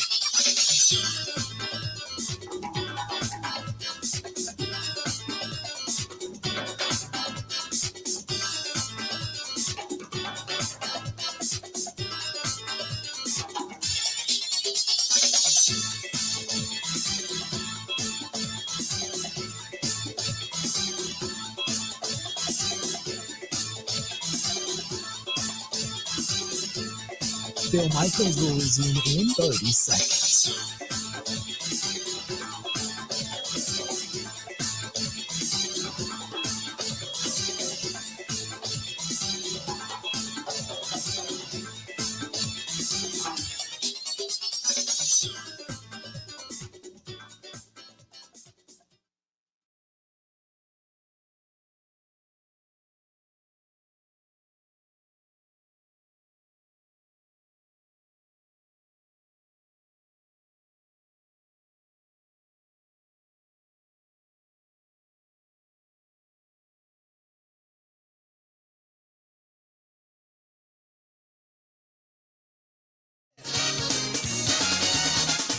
How are we looking? Welcome back to Bill Michaels Show. We continue.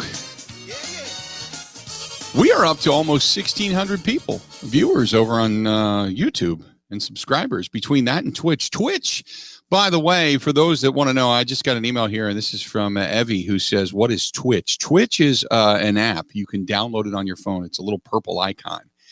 And it started out as like for gamers. It's live video streaming for gamers. And more and more entities like myself are finding this.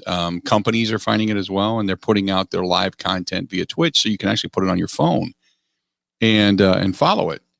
And for those watching on the Bud Light live stream, Twitch, you just go to Twitch TV, and you can then just check your channel, as I'm doing right here.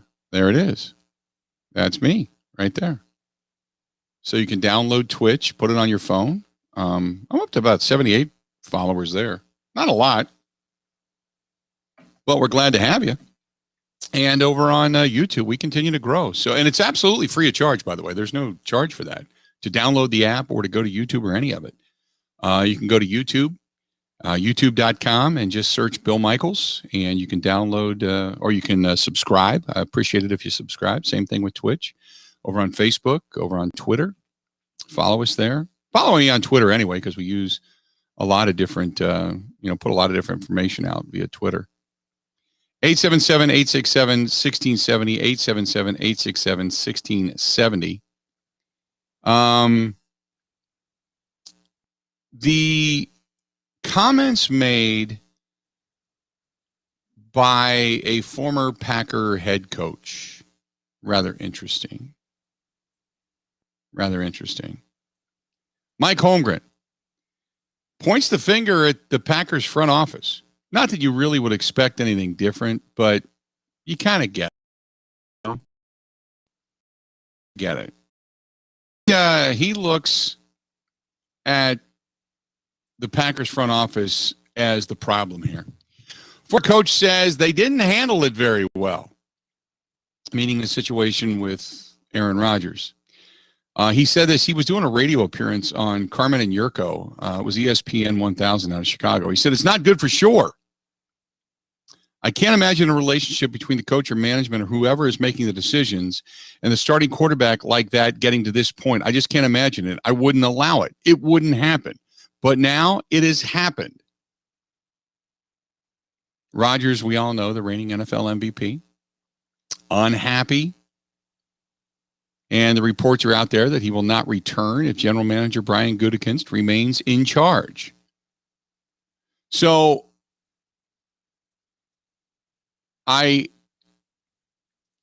there is never a player bigger than the organization. Never. I don't think you can ever allow that to happen. The NBA has extended that to a bit, with LeBron James bringing his star to certain franchises. You can talk about Giannis. Giannis is as big as the franchise or bigger. It's all about appeasing Giannis and keeping the MVP here. Once you have that guy, then your methodology begins to change. Your philosophy begins to waver a bit. And you have an MVP in Aaron Rodgers, a 3-time MVP. So Packers fans are different. They're more staunch. You do not allow a player to dictate to the team. If Aaron Rodgers was 28, I think people would feel a little bit different. But since he's going on 38, I don't think people feel the same. I just don't. So if all the reports are true, if it's true that Aaron Rodgers did get an offer to make him the highest paid player, and if it's true that the Packers front office did go to California, they did sit down with Aaron Rodgers, they did make him the offer, they did want to extend his contract to his liking, what he originally asked for. If they did all of that, and he told them to go pound sand, and now it comes out, or at least reports allegedly, that Rodgers says, Yeah, the only way I'm coming back is if you get rid of the guy that made the bad choice, in my opinion. Now what do you do? I think every franchise out there is looking at this situation in a couple of different lights. One is if you're a bad team that has a shot at a good quarterback like Aaron Rodgers, then you're saying, I hope you don't make that deal. If you are a owner or a general manager of a team, I think you're looking at the Packers going, don't do this. You cannot cave with that type of a reaction to a player that is demanding something. You can't do it because because every player that has any stature in the league that doesn't like something is going to demand something, and teams then begin to acquiesce, and then you got the players running the teams, and you can't do that because it's not a good situation for any franchise to be in. Now this one is from Brian, who says, and by the way, Brian, thanks for listening to us in Menominee Marinette, WMAM, our friends up there at 1240. This is a Wisconsin Sports Zone update. Well, the Brewers closed out their 7-game road trip with a pair of wins over Miami, including a 2-1 victory in 10 innings yesterday afternoon. Daniel Vogelbach had a solo home run. Tyrone Taylor drove in the winning run in the 10th. Josh Hader got the win. Drew Rasmussen the save. The 2 straight wins came after 6 straight losses. Vogelbach says you can't underestimate the importance of closing the road trip out strong. It's a long season. You hear it all the time. It's a grind. But, we're going to go through winning streaks. We're going to go through losing streaks. I just think it's credit to the guys in the clubhouse and everybody believes in each other and, knowing that it's got to keep coming to play every day. Eventually it's going to turn, and those are 2 huge wins for us going into an off day, and you got a big homestand coming up. Milwaukee will open that homestand tomorrow when St. Louis comes to town. Brewers hopeful to get several more of their players on the injury list back at some point in the next week, including pitcher Corbin Burns. Turning to the Bucks, they are in San Antonio. It's where they'll take on the Spurs tonight. Milwaukee has just 5 games left in the regular season and come in sitting a half game back of Brooklyn for the number 2 seed in the Eastern Conference. If the 2 teams end up with the same record, the Bucks own the tiebreaker. Tip tonight is at 7:30. Want to save even more at Fleet Farm? Well, now you can with Fleet Rewards. It's free to sign up, and there's no credit card required. Using Fleet Rewards is easy. Earn points every time you shop. Plus, get exclusive member offers, birthday and anniversary perks, free tire rotations, and more. Download the Fleet Farm app or create an account at fleetfarm.com/rewards to start earning points today. Fleet Farm, proudly serving the Midwest since 1955. Well, it's Aaron Rodgers Day, Watch 12 for Packers fans. Future Hall of Fame quarterback has reportedly told the team he does not want to return due to issues with the front office. He's not required to attend the Packers offseason program outside of a mandatory minicamp early next month. With this Wisconsin Sports Zone Network update, I'm Zach Heil.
that can become an issue. So that, yeah. 877-867-1670, 877-867-1670, 877-867-1670. So the ownership aspect of this, when people say, well, this wouldn't have happened if there wasn't an owner, you could be right. You could be right. But think of how many other decisions might have gone into this thing that might have been bad, you know? That might have been bad. 877-867-1670. I do agree. I do agree that this situation we find ourselves in will come to a head. But okay, let me back up here. William says this is going to get done on June 2nd. I said that at first. I tweeted it out even, that look for a deal to be done on June 2nd. I don't know if I believe that anymore. If there is positively no hope, I mean, if Aaron Rodgers has said, to heck with you, to heck with your farm animals, your pets, your family, everything, that's one thing. But if you have any hope at all, you wait this thing out all the way into August and longer. You just do.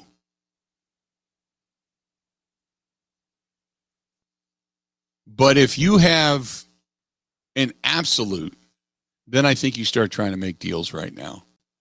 Because any personnel that, now, first of all, if you're going to trade Aaron Rodgers away, you don't want him to succeed anywhere. But the amount of get that you're going to get for Aaron Rodgers is probably highest right now. Because any team's going to want to get him into their system right after June so they can start indoctrinating him with the coaches, the players around him. But if you allow that to drag out and then try to make a deal down the road, the only way you're going to be able to do that is if you end up with a team that really is on the cusp and maybe their quarterback is having issues. And they feel that this trade for Aaron Rodgers is going to be the big deal that's going to get you over the hump. Then maybe you get that done. But I think the value right now is probably at its highest. Coming off of the MVP season, not doing anything in OTAs or mini camps or anything like that yet. No ability to get injured or anything. Still out, you would assume he's out working out and getting ready for the upcoming season. His value right now is as high as it's ever going to be. But if you start getting into other teams' desperation and then they smell your desperation to get rid of him, yeah, the trend seems to go downward in that sense. So, but I know many of you have talked about this would never happen if there was a true owner in position. Maybe there would be. Look, there's been times where other players have said, I'm not playing for that ownership group. I go back to, going through the trials and tribulations of Corey Dillon, the running back out of Cincinnati, who absolutely positively hated the Browns, hated that family, thought they were cheap, they were underhanded, they were condescending, and he flat out was not going to come back. And finally, they kept saying, well, we're going to sit, we'll wait him out. And then when push came to shove, off he went to New England. And then he ended up winning a championship with the New England Patriots. So you can only wait so long before value has to start coming into your direction. 877-867-1670. Phil says, do you think they get a better deal than what the 49ers offered on draft night, or does the pack get less in return since they've been out for so long? Well, I mean, on draft night, you had the ability to get the third overall pick. You had that plus Garoppolo. Now, think about it this way. Let's say you want to trade Aaron Rodgers for their third overall pick in Trey Lance. Say you take that deal. You get Trey Lance, maybe another starter or two, and some draft choices down the way. That might not be a bad way to go. Then you got two young quarterbacks battling it out for the starting job. And whoever has the better talent, you're good to go. I think then, at least if it's Trey Lance or Jordan Love, you can say, okay, you believe that your franchise is set up for a long time to come. I don't think Jordan Love was better than what came out of the situation.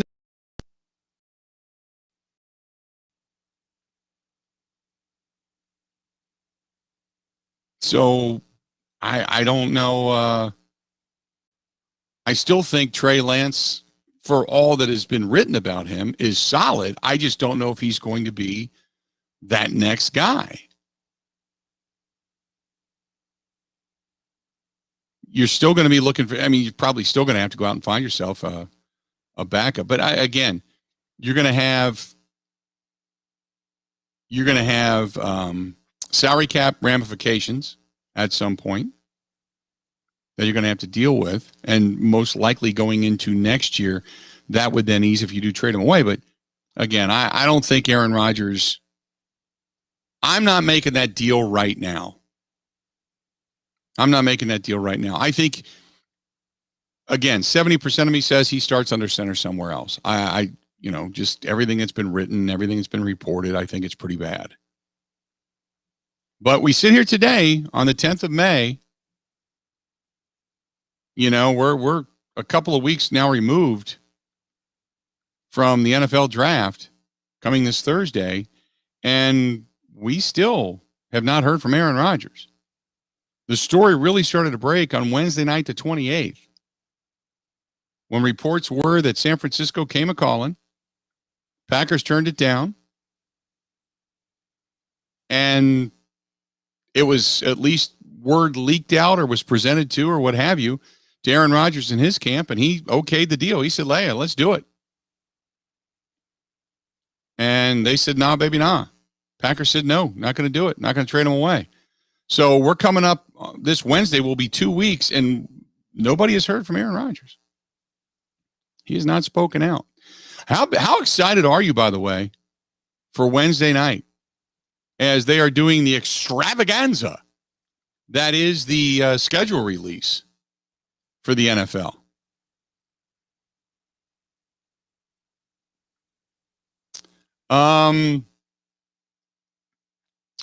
Ryan says, nobody should want this. Aaron is an intelligent, trolling, petty MFer. His teammate said he's going to get the last laugh. He's going to make you look effing stupid for disrespecting him. That was coming out of the golongtd.com website, golongtd.com website with Tyler Dunn. There's a couple people that I know Tyler has an insight to. So I get it. That's why when a lot of you go, well, this is the same guy that wrote the article before. Yeah, and it turned out to be right. Just because you didn't like it doesn't mean it didn't happen. Turned out to be right. So I don't doubt this at all. And again, it's basically saying this is how badass this guy is. He can be petty. Yeah, absolutely. He can be petty. But that just makes him stronger. And he's going to, even though he is petty, he's going to turn around and beat you.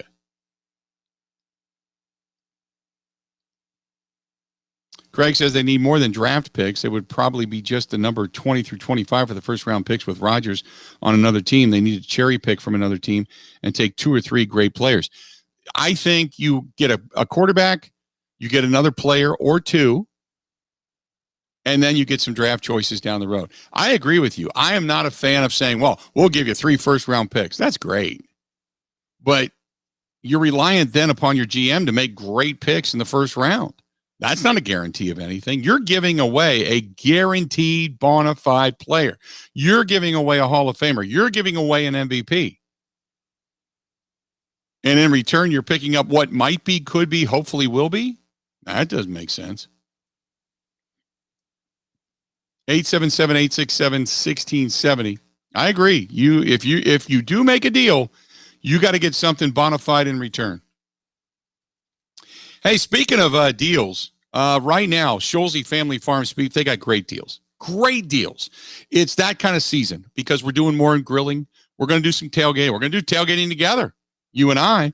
But if you're going to be in the backyard grilling or maybe at the ballpark grilling, they have brats, with they have beef, blue cheese, pork, and beer brats. They've got preformed beef patties for hamburgers and such, skinless hot dogs for the kids, snack sticks, beef jerky. They got it all, and they've got the steaks.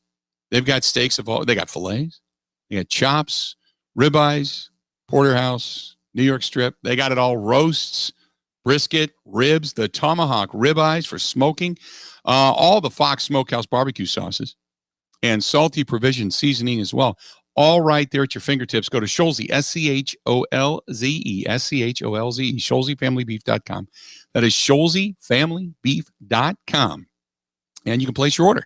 And the best part is you can order today, a couple of days. It'll be sitting on your doorstep. All you got to do is bring it in the house, unpack it. It's packed in dry ice, so it's going to stay cold a long time. And the other positive to this is, let's just say you're going to go up north this weekend. You can order that right now. They can deliver it to your doorstep on Friday. That way it's sitting there waiting for you when you get there, which is nice. Go to ScholzeFamilyBeef.com. And if you are out in the Humbird, Wisconsin area or in the Black River Falls area, look, it's right here in our own backyard. A family farm, the way a family farm should be. And they've got a good old-fashioned farm store on site. How about that? A good old-fashioned farm store. Stop in, tell them we said hi. They have ATV trails nearby, so if you're out on the ATV and you want to drop in, you can.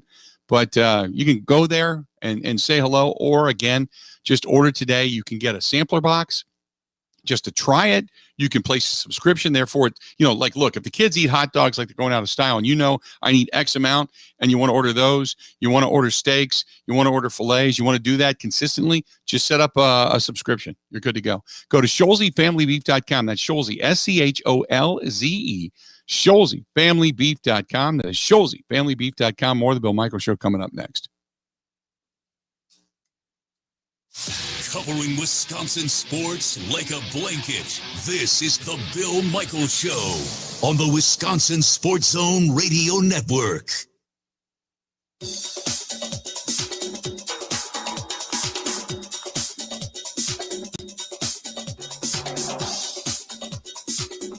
Bill Michaels will resume in 3 minutes.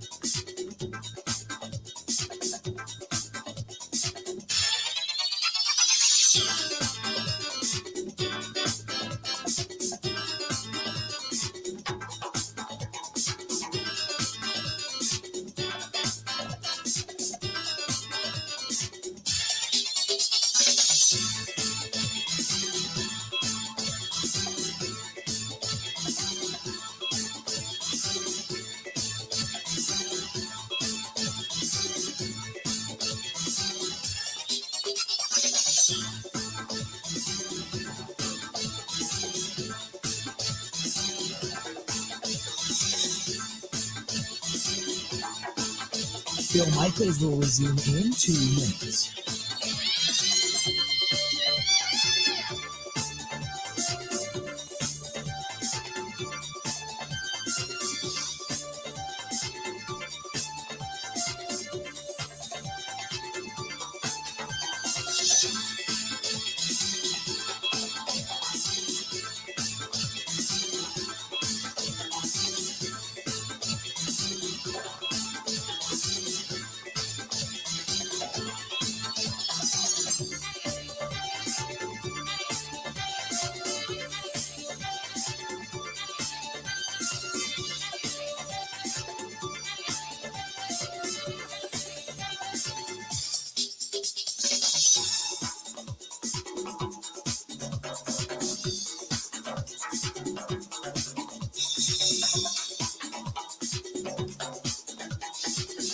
Bill Michaels will resume in 1 minute.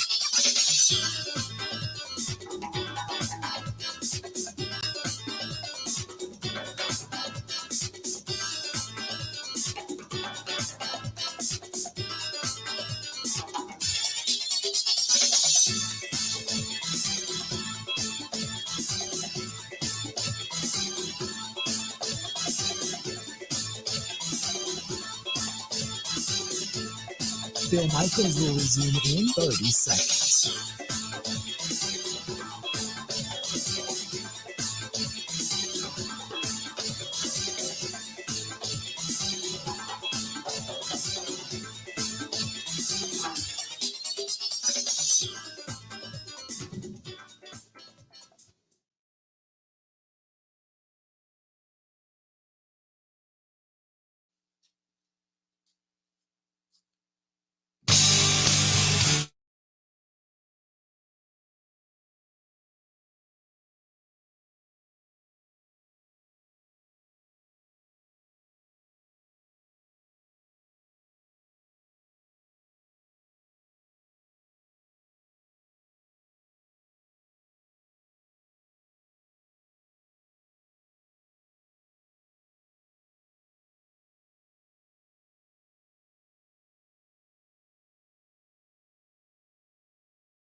855-PELLA.com/radio. And then all you got to do is call them 855-PELLA-WI, 855-PELLA, 855-PELLA-WI. That's our friends at Pella Windows and Doors of Wisconsin. This was from Ryan, who says, I agree with your point on the age factor as to why so many Packers fans are turning against Aaron Rodgers. He cannot control the future of the Packers, in my opinion. Yeah, like I said, if Aaron Rodgers was, say, 28 and not going on 38, I think the narrative for many fans would be different. It would be, how can you let this guy go? He's the MVP. He's got a lot of years ahead of him. Are you this stupid? You couldn't do that. Then again, this scenario never would have happened because you would not be drafting in the first round his replacement. You know, you can go through a whole litany of things that happened with Aaron Rodgers, but I mean, what really, and it may have been stacking, you know, a disgruntlement, if you will, but what lit the fuse was Jordan Love. That's what lit the fuse. And beyond that, you know, we'll just wait and see how this whole thing plays out. But let me ask you this, though. Do you feel that moves in the front office need to be made, whether it's firing, restructuring? Do you think, as a Packers fan, for what's going on, do you think moves need to be made? Have you lost faith in your franchise, and again, it's not a, because some people say, well, I'm always going to be a Packers fan. Well, it doesn't mean you're not going to be a Packers fan. It just may mean that the quarterback that you covet is not a great guy and you don't want him here, or the people that are actually running your franchise aren't the people you want running your franchise. Do you feel like a move needs to be made in some way, shape, or form? 1778, 77867 1670. I mean, I think that is a fair ask. Not that I'm saying somebody should be fired, because I never say that. Very rarely, anyway. I shouldn't say never. Very rarely do I come out and say, hey, I'm looking for somebody to get blown out. Kyle, listening to us in Wausau on ESPN 98.9 and 1230, says, first and foremost, Mark Murphy needs to go. He's been asleep at the wheel through the Ted Thompson fiasco and now this. You can't keep talking about better communication and knocking down silos and have this happen.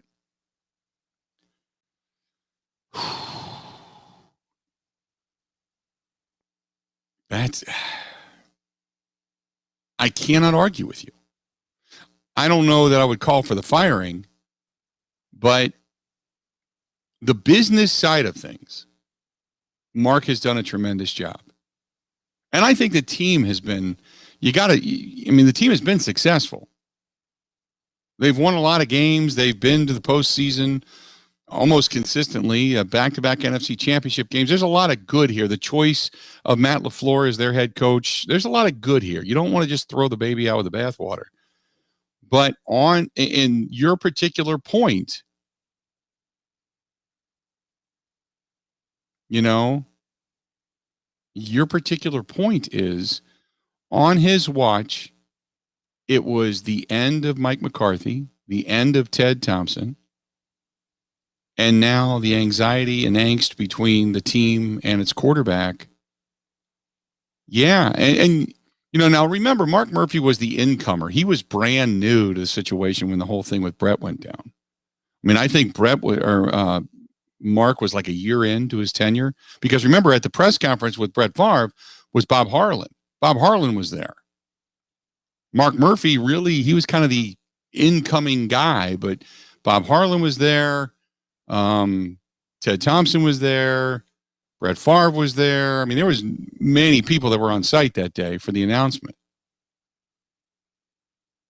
when Brett said, I'm retiring. And you just felt awkward that way. You felt like that wasn't the end, that there wasn't finality to that.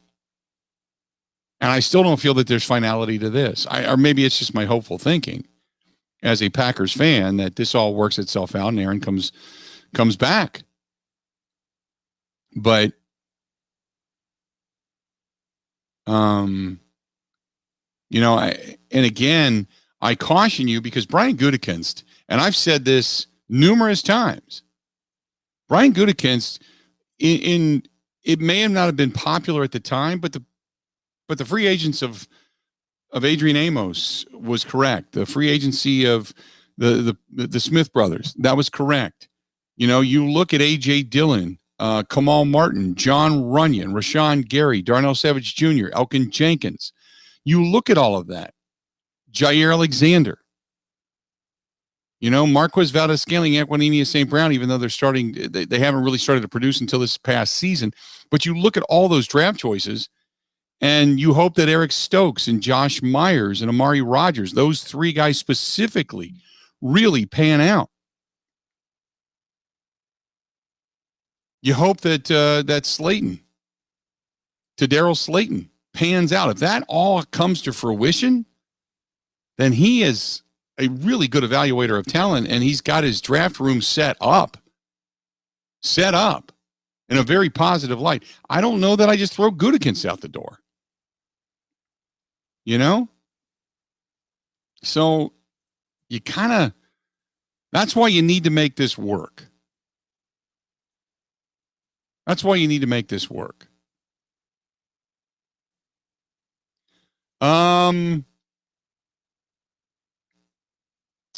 This is just under the heading of Go Pack Go. I can't reveal the name because this person's at work. He said, my requirements for the return of Rodgers trade would be 2 defensive players and a punter. Who has 2 defensive players and a better punter to put us over the top? Additional first-round pick as well. Miami, Denver, and the Raiders. Well, Denver and the Raiders are the 2 teams that are in the mix. Miami would be another one off to the side.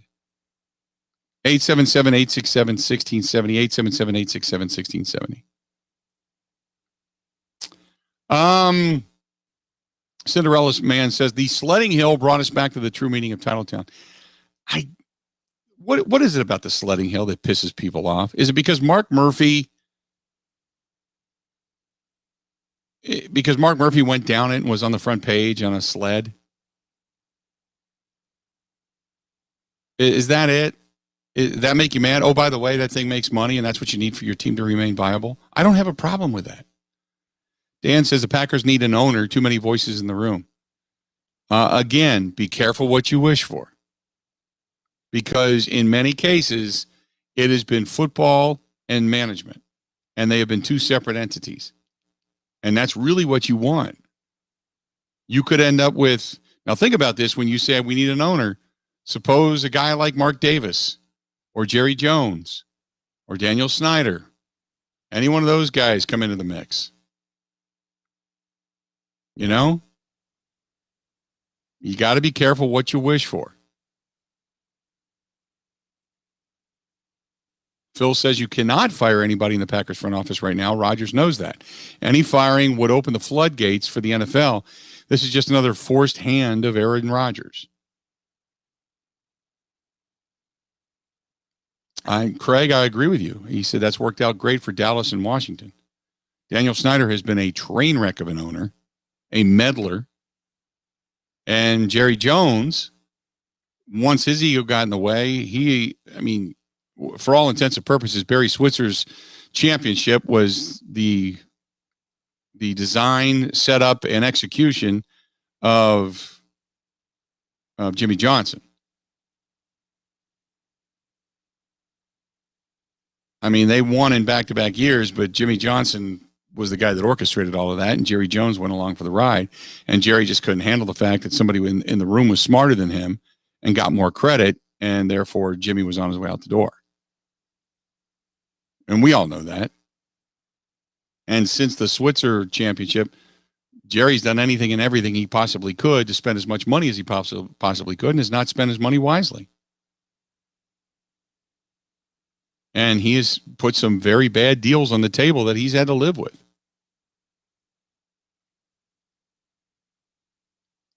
James says, I lost faith in the organization when they snubbed Elliott Wolf for the GM job. Nothing against Goody, but I would have preferred Elliott Wolf as the general manager. As a general manager, like I said, Gutekunst has done really, really well. The Jordan Love pick is the giant speed hump in the middle of the neighborhood that otherwise is flourishing. But when I just went through the picks, he's done really, really well. And if he has another really solid season this year, and like I had mentioned, if you look at this season and Eric Stokes is the real deal, and he displaces Kevin King for the starting job, and they got one of the best secondaries in football, then you have Josh Myers, who maybe just comes in and fills in and takes over for another Ohio State guy that left and a veteran in Corey Linsley. You don't need to jockey position around all over your offensive line. Then you just wait for David Bakhtiari to be back, and then everybody's back in place, and you're good to go. If Amari Rodgers turns out to be a good number 2, or a good even number 3 speed-wise with Marquez Valdez-Scantling and Devontae Adams, because this guy's a 4-3 guy too, then you got serious speed in that offense for weaponry. If Slayton becomes a real deal when it comes to playing a down lineman alongside Kenny Clark in a rotation, you're good. That's a big deal for this team. 877-867-1670. Our buddy Dwayne from Dwayne's Cover It All up there in Wausau, he says, hey, if people are upset about the bleachers, he'd be happy to reupholster them. Dwayne, I'll tell you what, if that comes to fruition, I would certainly put myself down as a reference on your resume, sending it off to the Green Bay Packers organization. I'd love that. If you're going to put regular seats in, you could upholster those things in a heartbeat. I believe you. Dwayne and everybody else that listens to the program that sponsors our on-site stuff too. Don't forget, Dwayne's Cover It All, DUANES, Dwayne'sCoverItAll.com, Wisconsin's best canvas upholstery and boat cover provider. Follow them at Facebook just to get yourself a good idea as to what he does. Oh my God, he made my boat look like brand new. I mean, new cover, travel cover, new flooring, carpeting and such. And then when you look at the Bimini cover, oh, can't wait for the summer to get here. Can't wait. Hey, don't forget also our friends at Stenny's, Second and National in Walker's Point, Milwaukee's best sports bar. And they continue to win the best Bloody Mary, not only locally, but nationally as well. They have shuttles to all the games, Packers, Brewers, Bucks, Admirals, Marquette, UWM. So if you're going to go to the game, stop down to Stenny's first, get yourself some drinks, some beverages, some food, head to the game, come back. Great place to wind up your night. That is our friends at Stenny's. Stenny's, you should be here. Let's do this. We'll take a quick break. We'll come back. We got a lot more of the Bill Michaels Show right around the corner. Hang in there. Got a lot more next, right after this. Covering Wisconsin sports like a blanket. This is the Bill Michaels Show on the Wisconsin Sports Zone Radio Network.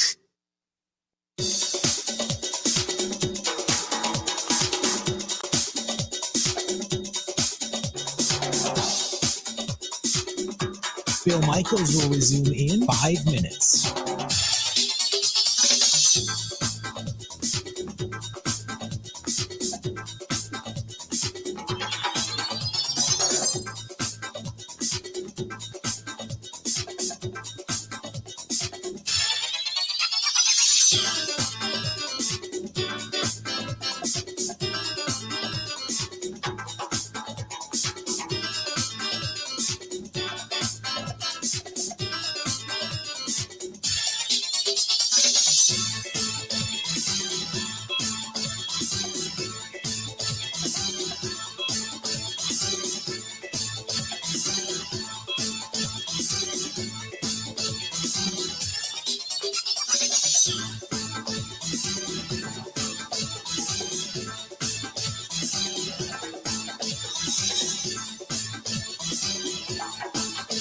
Bill Michaels will resume in 4 minutes.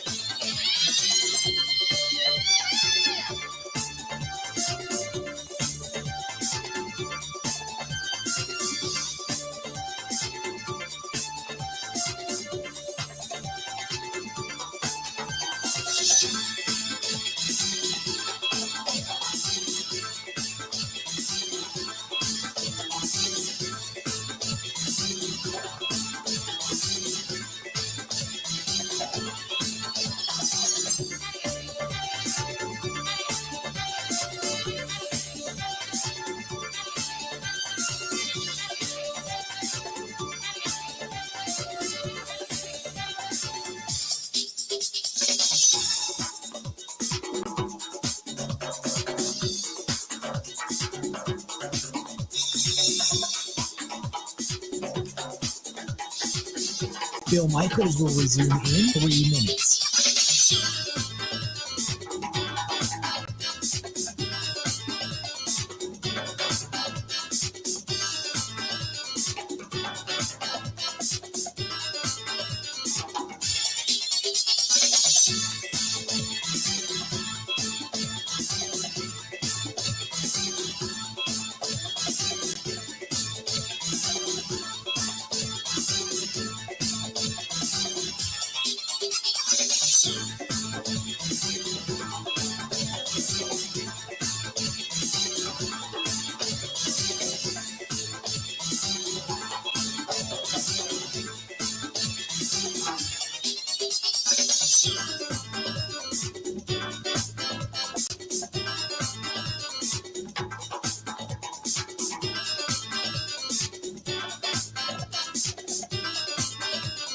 Bill Michaels will resume in 2 minutes.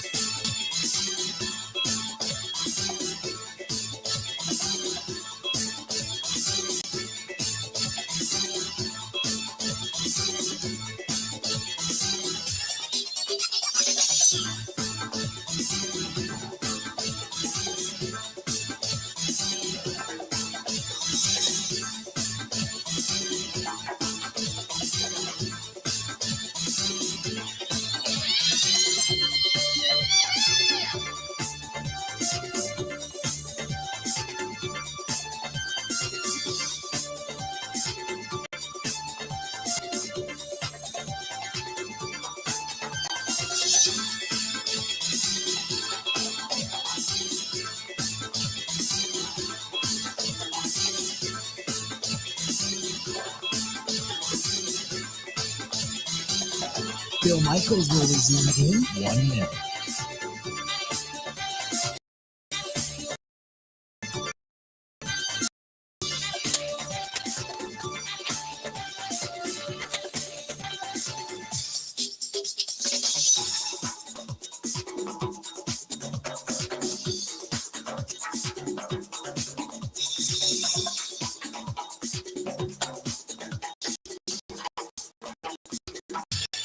Bill Michaels will resume in 30 seconds.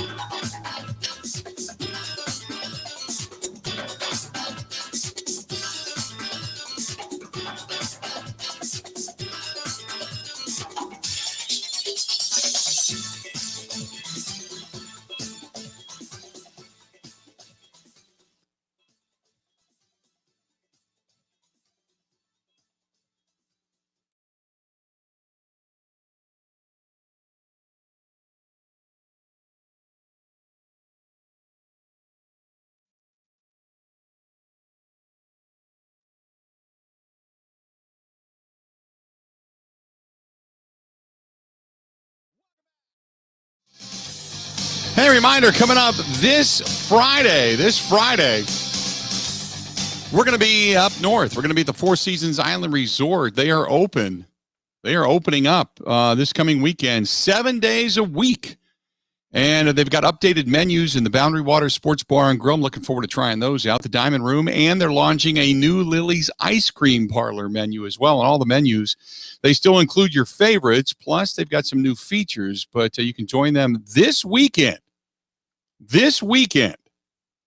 I'm going to be there. We're going to be doing the show on Friday live at Four Seasons Island Resort. They've got the Daddy D dinner, the dinner theater coming up on May 15th this weekend. You can enjoy dinner, then a musical performance featuring music from the good old days. Email Barb right now if you want to come up and join us for this great weekend. BARB at the4FOUR Seasons, WI.com. Kristen and I are going to be there doing the show, like I said, live up there on Friday. Going to be doing some golfing on Saturday. Again, get a hold of Barb, BARB at the4FOUR Seasons, WI.com, the4 Seasons, WI.com for tickets and reservations. The Four Seasons Island Resort, it's right there on the Miscano Island. It's now open 7 days a week, and all Marinette County ATV trails are open. Load up the trailer. The Four Seasons, by the way, has trailer parking and direct access to all the trails. And you can leave your truck and trailer right there in the parking lot, hit the trails immediately on the other side of the bridge that takes you onto the island. And also new this year, they've got guided waterfall tours. You can visit them online. Again, go to the4FOURSeasonsWI.com, Marinette County, the waterfall capital. And now you can look for a guided tour for individuals or groups. They've got everything. They've got lodging, obviously, and really nice rooms that have everything from refrigerators and sinks and all that kind of stuff. It's almost like a little apartment. To outdoor adventure. Golf, it's open. Pontoon cruises, kayak and canoe rentals. They've got fishing, direct access to the ATV trails, like I had mentioned. There's tennis courts, there's volleyball courts, there's horseshoe pits. They've got something for everybody. The big saltwater indoor pool, big, huge hot tub as well. Saunas, Lily's Ice Cream Parlor, Boundary Water Sports Bar and Grill, the Diamond Room for fine dining, plus an upstairs bar. Be sure to ask your server or bartender all about the Al Capone and mafioso eras. The history there is amazing. Again, if you want to go, it's the4seasonswi.com or call them. Call them right now and ask. This weekend I'm going to be there, so ask for the Bill Michaels special. 715-324-5800. 715-324-5800. Again, 715-324-5800. And don't forget, we're going to be broadcasting live from the Four Seasons Island Resort coming this Friday. And going to have a lot of fun. Going to have a lot of fun up there doing all that. 877-867-1670. If you want to chime in, do it. Wine Boy, by the way, listening to us up in Rice Lake. Wine Boy says, I'm done with the Rodgers saga. This has become a soap opera and embarrassing for my organization. I love my Green Bay Packers, but they have made their own bed. They need to lie in it. Everybody needs to be fired. Get rid of them. Bring the team back and put people in place that know how to actually interact with players and coaches, other than figureheads and dumbasses that want to go sledding and want to think their legacy revolves around bad draft choices. I am done with it. I'm mad. I don't even know if I'm going to renew my season tickets. Let me say this, Wine Boy. Okay. Settle down. Maybe have a glass of wine. Chill. Don't give up your season tickets. It's your right, but don't give up your season tickets. People aren't dumbasses. They've done a lot of good things for this organization. They've done a lot of tremendous things. It has been an organization that makes money when they don't have an owner with deep pockets to back them. They make money. That's what they're supposed to do. Because if they don't make money, guess what? One of two things has to happen. Either one, you're talking about another revenue increase or tax increase, if you will. Secondly, and the worst part about it would be, if they don't get that, they leave. If you don't have an owner with deep pockets, you got to make money.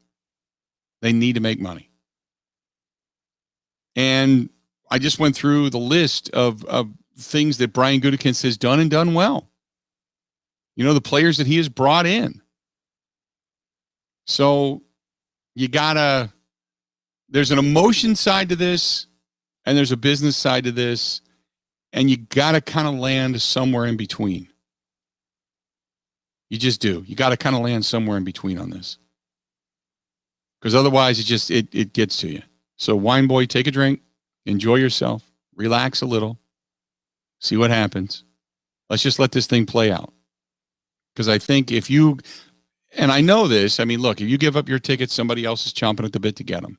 It would take 70,000 plus another 70,000 for that to actually hurt the Green Bay Packers. Right? 877-867-1670. You can hit us up. Hit us up. Bazooka DHB says people calling for Goody's removal are fools. Goody started as a scout under Ron Wolf, scouted many players from our last Super Bowl team before joining the front office several years back. He's absolutely does know what he's talking about in evaluating talent better than those that are on Twitter. Mr. Packer guy over on Twitter says if Rodgers stays silent, it hurts him more than it does the Packers. At some point, then you get King's ransom for him and just simply move on. Sam says if he gets traded, you'll be in the same boat you were against Brett Favre when he left. Aaron will do everything he can to beat the Green Bay Packers just out of spite. I agree. That's if he ends up, you know, in a situation in which he's going to face the Green Bay Packers. This one was from Angry Beer, who sent me this yesterday. And I posted this today on our rundown for questions. And I want to ask you this because it's dumb questions that have absolutely positively nothing to do with sports, but it got me thinking. Okay. Every now and then one of you will ask me a question. I'll go, whoa, wait a minute. That's something I think about. And I know this is stupid. So I give Angry Beer all the credit. How often do you change the sheets on your bed? I know it's a dumb question. It's out of nowhere. But I got thinking about this because I do this about once every 4 days. Once every 5 days, maybe. It's not a full week, usually, unless I travel and I'm not sleeping in my own bed. But usually every 3-4 days. You know, you strip the bed, you throw the sheets in, you make the bed. Now, in my defense, I have really one good pair of sheets. I think everybody has like one, you know, is just a guy. You know, I have one good set of sheets. One good set, king size sheets, pillowcases, undersheet, all that stuff all together. That matches up. The rest of it is all mismatched junk. Okay. And guys, you might have to ask the lady in your life on this for whatever reason, if you leave it up to her. But how often do you change the sheets? And I guess here's the other side of things. Do you have more than one set of sheets? I got 2 sets of sheets, really 3, but I don't use the third one. It just sits in the closet. But I got 2 sets of sheets, but I only have like 2 sets of pillowcases. There's some people I know that have like 40 sets. They don't even match anymore. They don't even have the same sheets. They got pillowcases from 10 years ago. They're just washing the pillowcases every other day. But in reality, I'm just throwing it out there because I never really thought about it other than my own think factor. But how often do you change the sheets on your bed? Right? Kinger says, you change your sheets? ? Yeah, I do. There you go. That's something to mull over. 877-867-1670, 877-867-1670. Stay tuned. We got a lot more of the Bill Michaels Show, and it's coming up right after this. Got me stone cold. This is the Bill Michaels Show on the Wisconsin Sports Zone Radio Crisp Network. red apples with fresh strawberries. Cider Boy Strawberry Magic Hard Cider.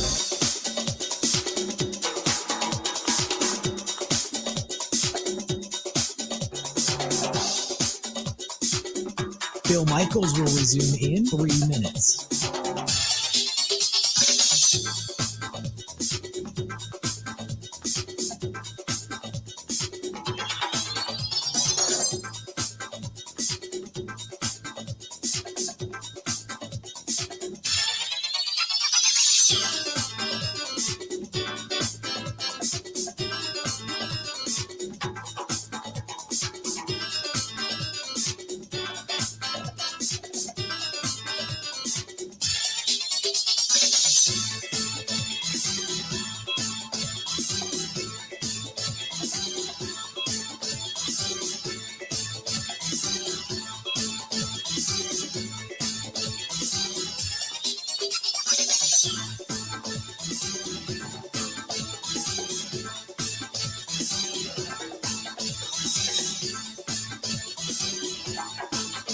Bill Michaels will resume in 2 minutes.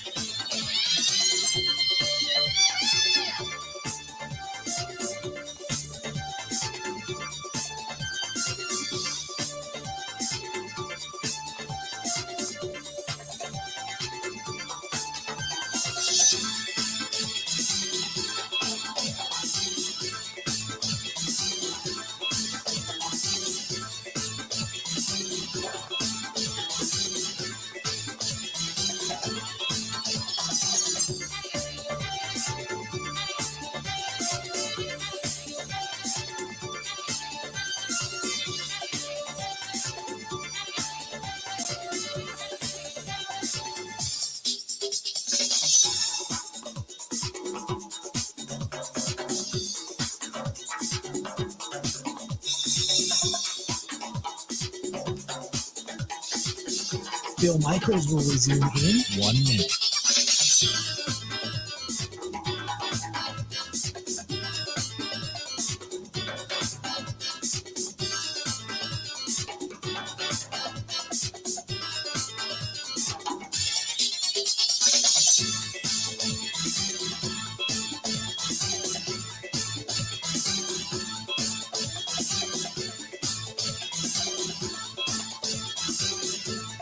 Bill Michaels will resume in 30 seconds.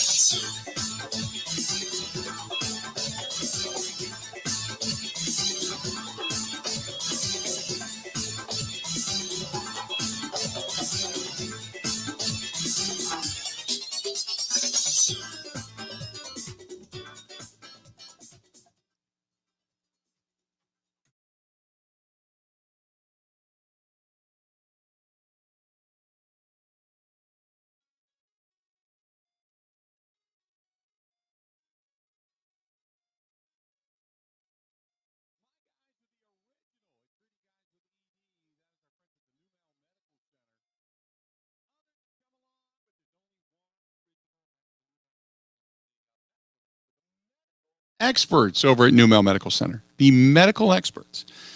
They've been having success, 98% success or better with guys when treating ED. That's almost guaranteeing the fact that they can help you out.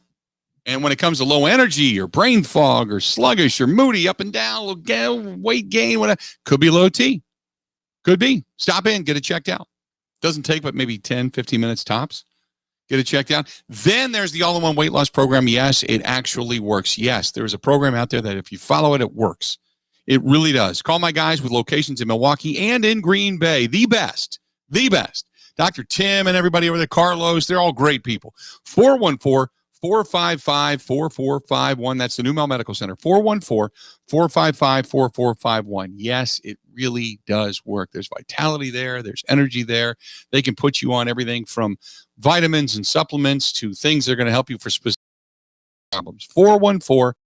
414-555-4451. It does work. Yes. To those that ask me all the time, yes. 414-455-4451. 5-1. Let's go to the phone calls. Talk to Jim. Jim, welcome to the program, the Bill Michaels Show. What's going on, man? Hey, good to have found you again, sir. Thank you so much. What's up? I've been following this Aaron Rodgers saga since it broke, and I'm living down here in Iowa as I do. I don't get as much of it, but so I've grabbed every podcast I can find, and to me, it's come down to this. In 2015, Aaron had a bad year. 2016, that was the 4-6 start and the RELAX, which I've had enough of. Mm-hmm. I think and what did he expect? I mean, he's going to be 38 years old, and did he expect the Packers to wait to pick a quarterback in the draft if one came to them just to make him happy? He's got more money. It's not about the money anymore because he's got more money than you and I can. He can't even count that high. Mm-hmm. But I'm sick of it. I don't think Goody would have drafted Jordan Love if he didn't see something in him. And I think we've got to leave it up to the general manager and to the people in charge. And I've never worked at a job where I could tell management they needed to be fired.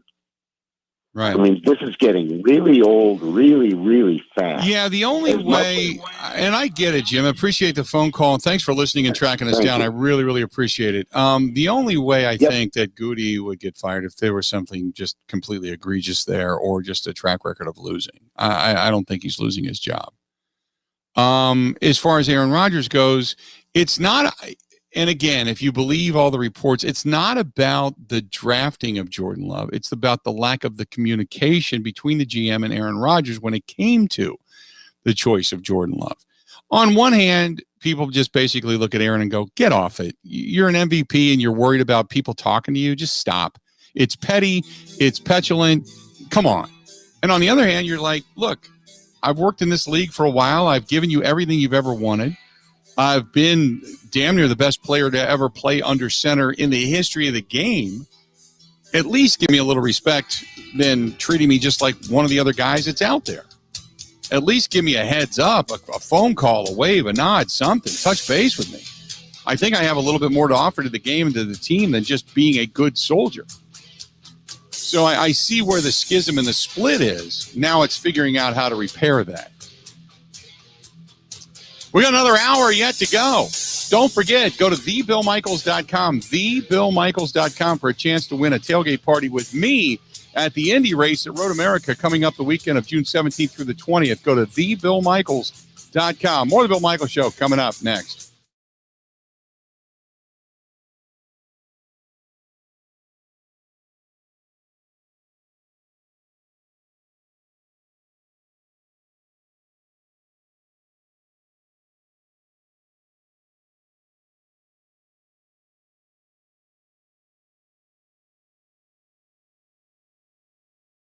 Sports Zone update. Well, the Brewers closed out their 7-game road trip with a pair of wins over Miami, including a 2-1 victory in 10 innings yesterday afternoon. Daniel Vogelbach had a solo home run. Tyrone Taylor drove in the winning run in the 10th. Josh Hader got the win. Drew Rasmussen the save. The 2 straight wins came after 6 straight losses. Vogelbach says you can't underestimate the importance of closing the road trip out strong. It's a long season. You hear it all the time. It's a grind. But, we're going to go through winning streaks. We're going to go through losing streaks. I just think it's credit to the guys in the clubhouse and everybody believes in each other and, knowing that it's got to keep coming to play every day. Eventually it's going to turn, and those are 2 huge wins for us going into an off day, and you got a big homestand coming up. Milwaukee will open that homestand tomorrow when St. Louis comes to town. Brewers hopeful to get several more of their players on the injury list back at some point in the next week, including pitcher Corbin Burns. Turning the Bucks, they are in San Antonio. It's where they'll take on the Spurs tonight.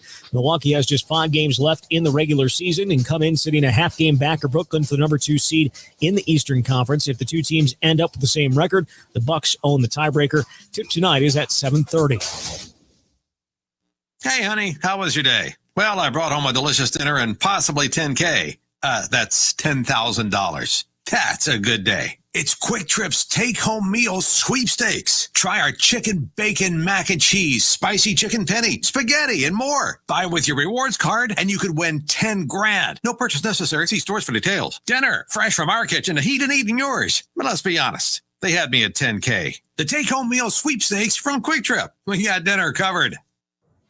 Well, it's Aaron Rodgers Day, watch 12 for Packers fans. Future Hall of Fame quarterback has reportedly told the team he does not want to return due to issues with the front office. He's not required to attend the Packers offseason program outside of a mandatory minicamp early next month. With this Wisconsin Sports Zone Network update, I'm Zach Heil.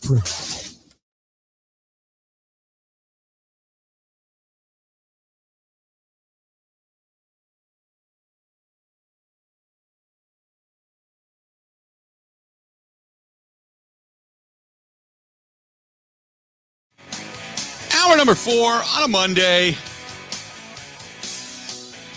Mark says, in regards to his sheets. Now, I'd asked this question in the last segment of the show. I'd said, just one of the dumbassery questions, for lack of a better term. How often do you change your bed sheets? And it's amazing the myriad of answers. Guys, now this is a predominantly guy show. I get that. Okay. There are women that listen to this program. I appreciate that. But guys are after. This is from Dopey Dude, who says, after every time I do nookie, I'll change the sheets. He said thus once a year.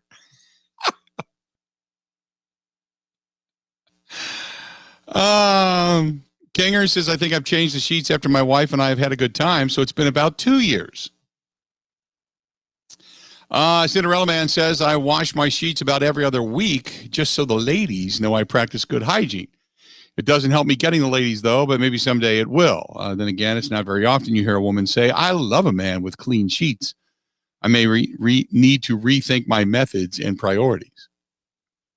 David says, I change it once every 3 days, just because. Anthony says, I work in the mechanic field. I have to change the sheets, otherwise they start to smell like oil and grease. Now, at first glance, you would probably go, do you shower? But I get it. It's kind of like working in the restaurant business. It doesn't matter if you clean your clothes or not. They still have that greasy, oily deep fryer smell.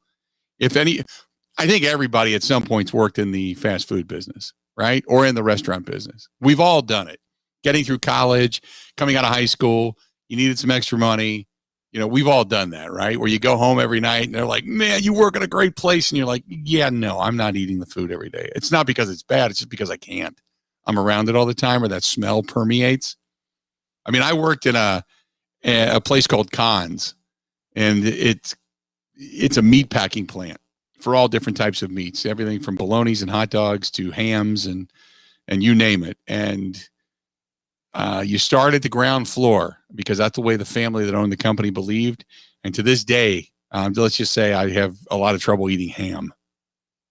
Just, you know, we've all done it. We all get it. So if that's what you do for a living, I get it. I understand it. Every couple of days, 3 days, good for you, man. Good for you. What you don't want is to bring your lady home and then go, hey, come on in here. And you've got a smell of, say, burning lavender candles and an oil pit where you're changing diesel fuel. You know, you don't want that. I get it. And James listening to us up in Viroqua. He says, great show. He said, I can't wait to listen to it later on today.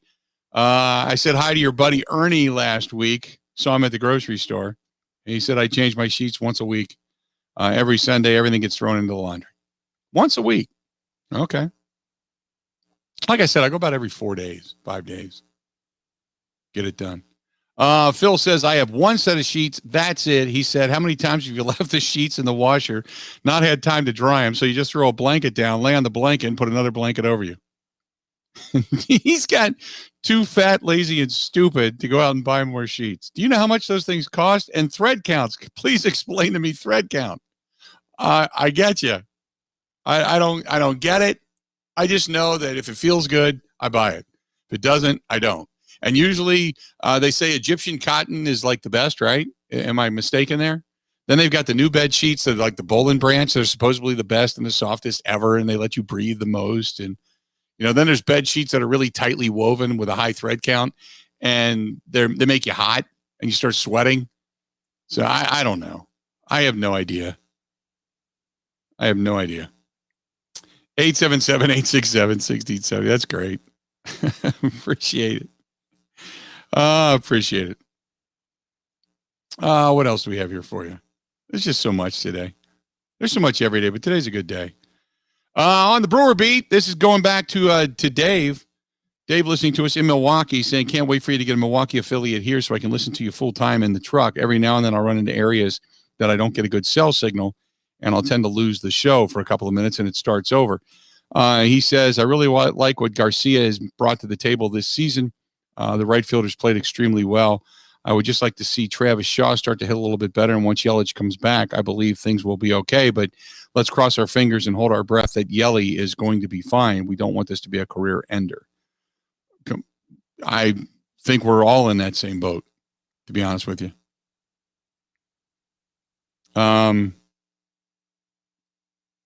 Andrew says, I have no idea. Wife has me sleeping on the couch for the last couple of years due to kids sleeping in our bed.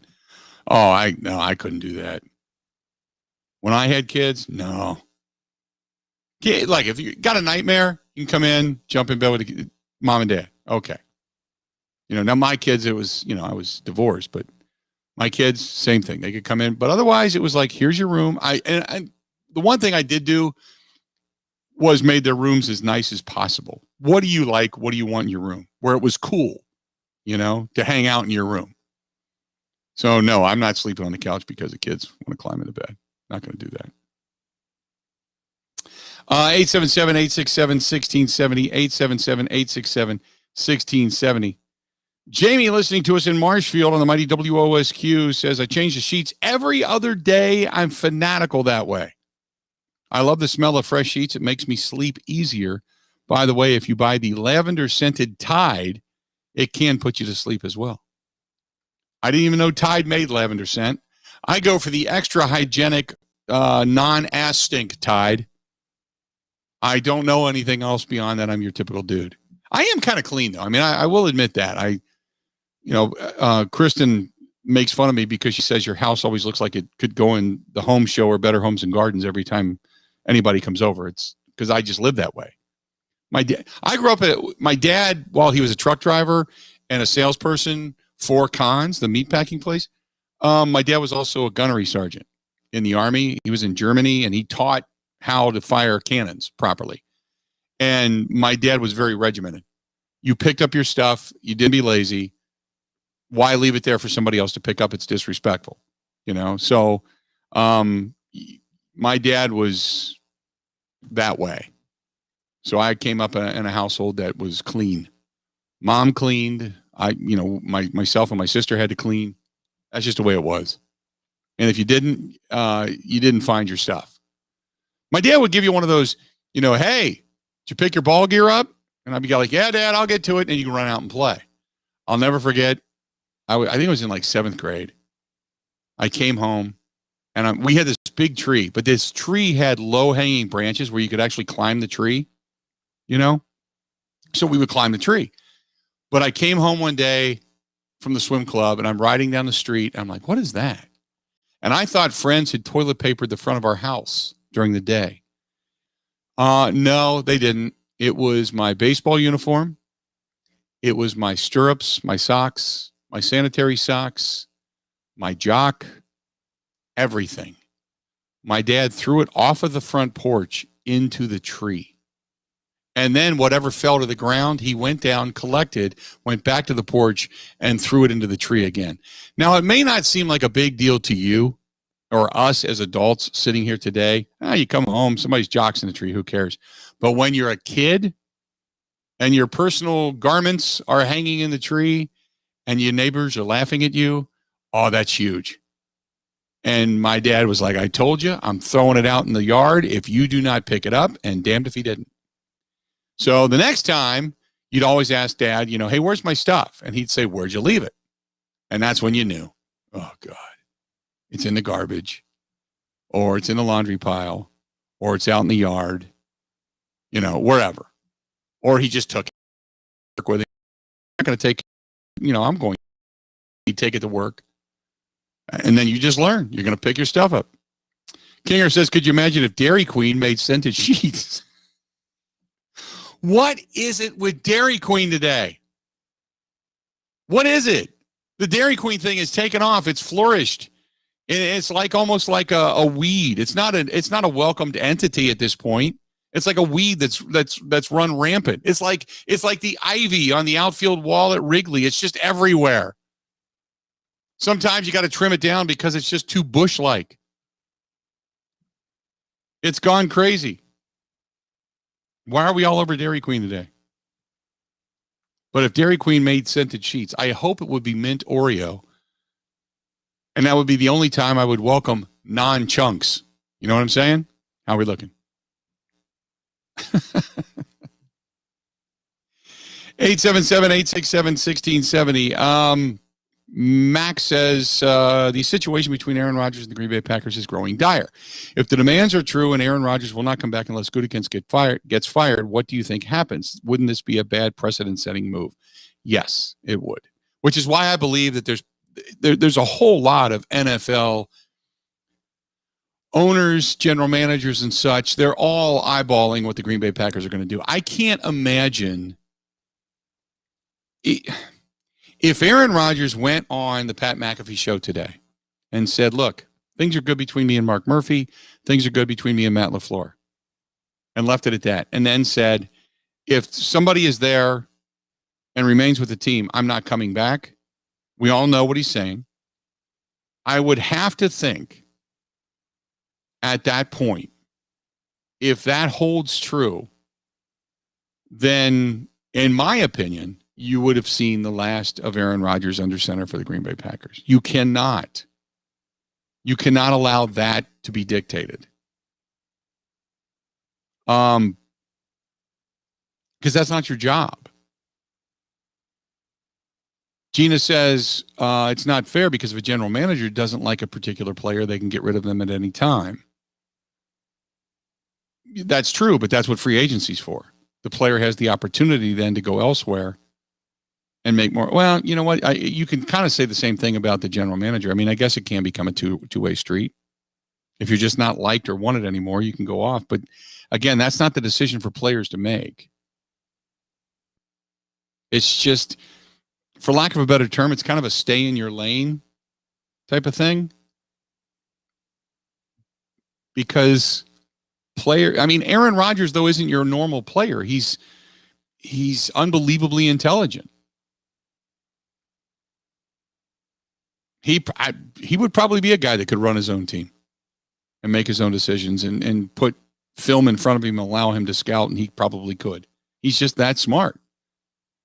But you just can't do that. You just can't. And it's kind of like when mom and dad would tell you something, you'd say, why? And they'd say, just don't do it. You just can't do it.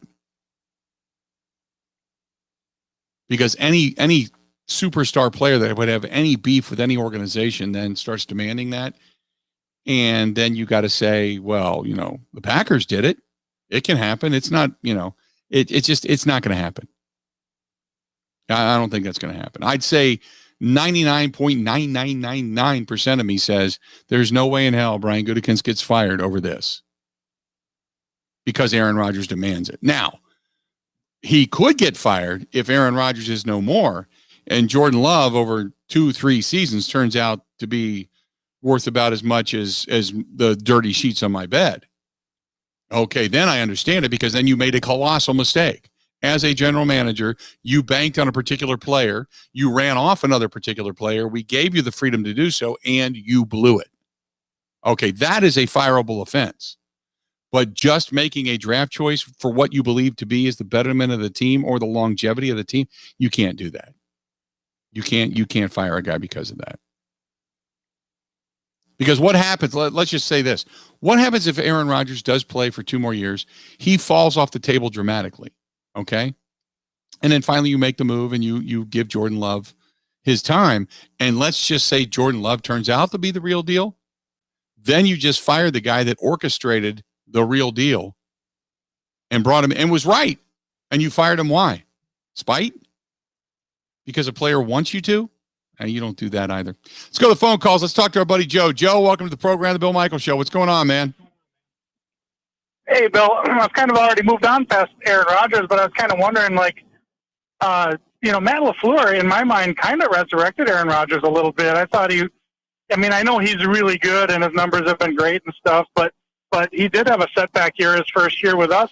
What's to say he doesn't have that with a whole new offense somewhere else? Right. I'll let you chat on that, but Jordan Love, there's a lot of hope for him. We've had quarterbacks that threw picks before, and he also had Gary Anderson as a coach.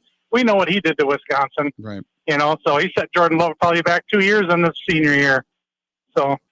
Yeah, no, I completely agree with that. I get what you're saying. Jordan Love, he could, and again, he may not start off being fast and furious because his first year under center may not be good, but you'll at least see glimpses of what greatness could be or what his greatness level could possibly be, because we saw that out of Rodgers, and then it just progressed from there. Appreciate the phone call. Let's do this. We'll step away. We'll take a quick break. We'll come back. Got some emails I want to get to, more phone calls I want to get to.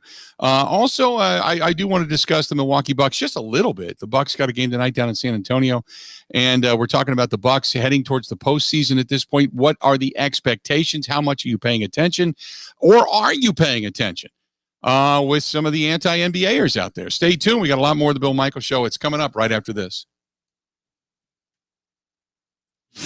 This is the Bill Michaels Show on the Wisconsin Sports Zone Radio Network.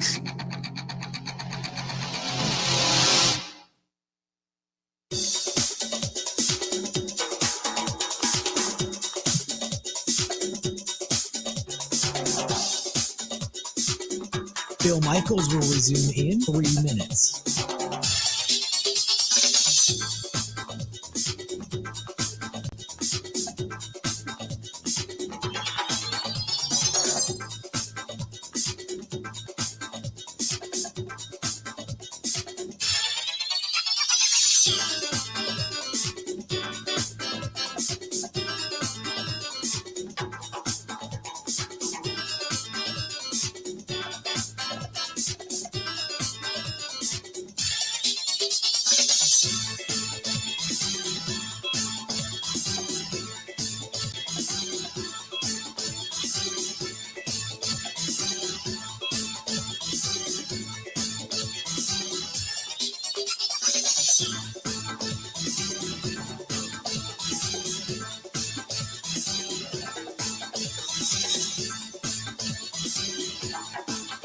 Bill Michaels will resume in 2 minutes.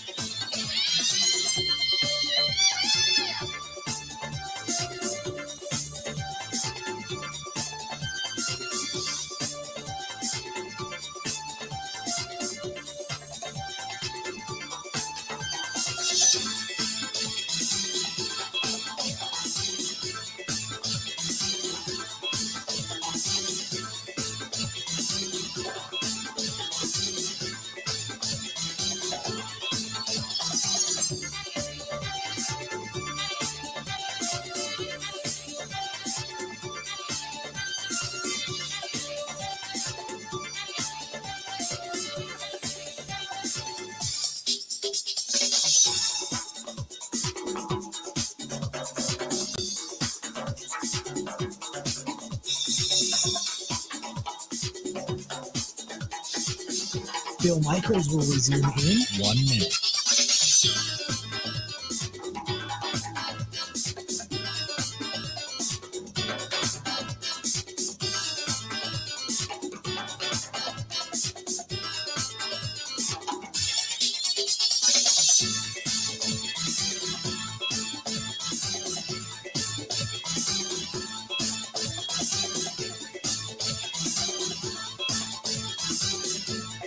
Bill Michaels will resume in 30 seconds.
Ton of bikes, brand new bikes in stock over there. Ton of bikes. Go to wishd.com. That's wish, WISHD.com.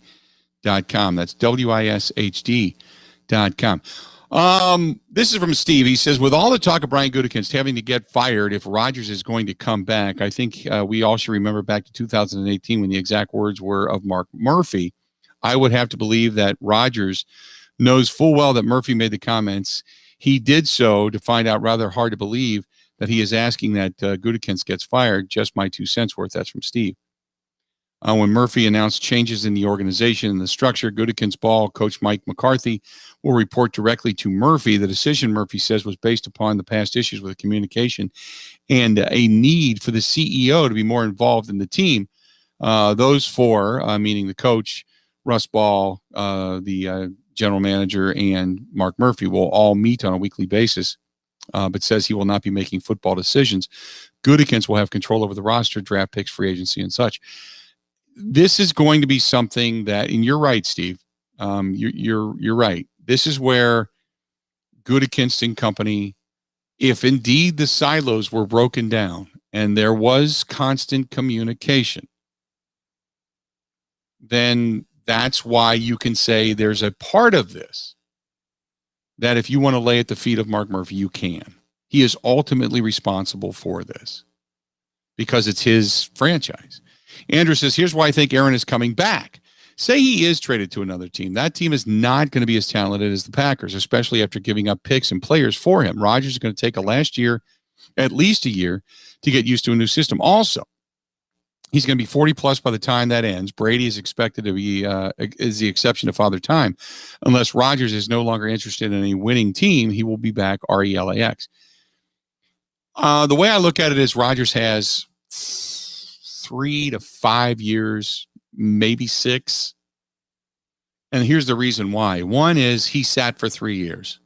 Take 3 years of beating off of his career right away. Then another season between the two seasons that, were half seasons that he ended up sitting out because of the collarbone injury. So that's 4 seasons of his career that he basically sat. And he is a much more mobile quarterback than Tom Brady is. He doesn't take as many direct hits as Brady does. So Andy has not had a significant knee injury the way Brady has. He has kept his legs under him. The injuries have come mainly to his collarbones. He's had a concussion. He had collarbone. The only time we've heard of significant injuries was the year he had the fracture within his knee and still played the entire season. It happened in the first game against the Bears. And then the year of the calf muscle injury. Other than that, he has been a healthy player. So that being said, I believe he could actually play longer. I think he can play longer because of the physical well-being that he has been able to preserve throughout his quarterback. As opposed to others that feel Father Time's ready to catch him in the next year or two. I mean, he's playing in an offense that runs a lot of motion, that has a lot of movement.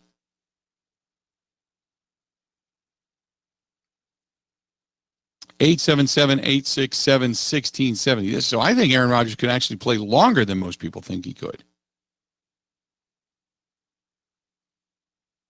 Max says, I like the Milwaukee Bucks. I think they're starting to hit their stride. How many wins do you think the Bucks ends up with? I said 47 from the beginning. Now, at the beginning of the season, I thought like 52. That might have been another good number. But I said just about a week ago, we talked about this. I said I think the Bucks are going to end up with about 47 wins. 47 wins to me, about right. They're sitting with 42 right now. 42 wins. That means they pretty much have to win out for 47 wins. And now they're on the home and away, or away and home and away and home. So they ended up, because right now they got a 5-game win streak. They're in San Antonio tonight, back home tomorrow night. That's a little bit of travel. Back home, because tonight's a 7:30 contest. 8 o'clock tomorrow night back at the Fiserv Forum. Then on Thursday, they're going to be in Indiana. Then they come back home because they got back-to-backs because the season ends on Sunday. Can you believe it? The NBA season ends on Sunday. So this time next week, we're going to be talking about playoff seedings. But they've got San Antonio on the road tonight, back home against Orlando tomorrow night, then on the road on Thursday in Indiana to take on the Pacers, back home Saturday night to face the Miami Heat, and then they end the season on Sunday to take on the Chicago Bulls. So if they're going to win out, it would be a 47-win season. Breaking news today, Tim Tebow's back. Can you believe it? No, I'm not kidding. Tim Tebow's coming back. Not to the Packers, thank God. Jacksonville Jaguars. He wants to come back and play again. Jacksonville's going to go ahead and give him a shot.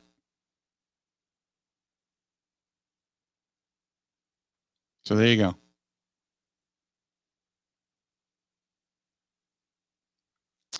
877-867-1670. B-Rad says, talk yourself into the ground or a frenzy. The diva can go before it is too late. He ain't man enough to speak for himself. From day one, he never wanted to be here anyway, sending him packing. Denver, 49ers, whatever.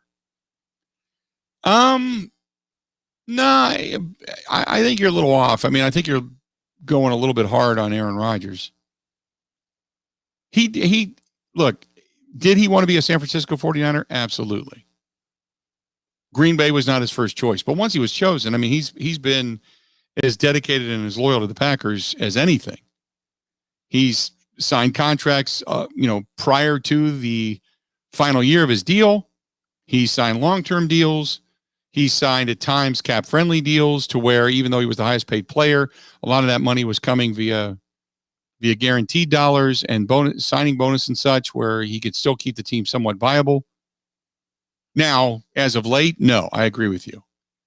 But, I still think that this thing's going to get worked out before it's all said and done. At least I hope, even though the likelihood of it tells me in my gut, business-wise, he ends up someplace else. But the whole speaking for himself, yep, you know what? That I agree with. I wish he would just come out. I wish he'd just come out and talk. Because really, you're going to go all the way to June 1st. June 1st is when you get into the early portion of June is when you're getting into the mandatories.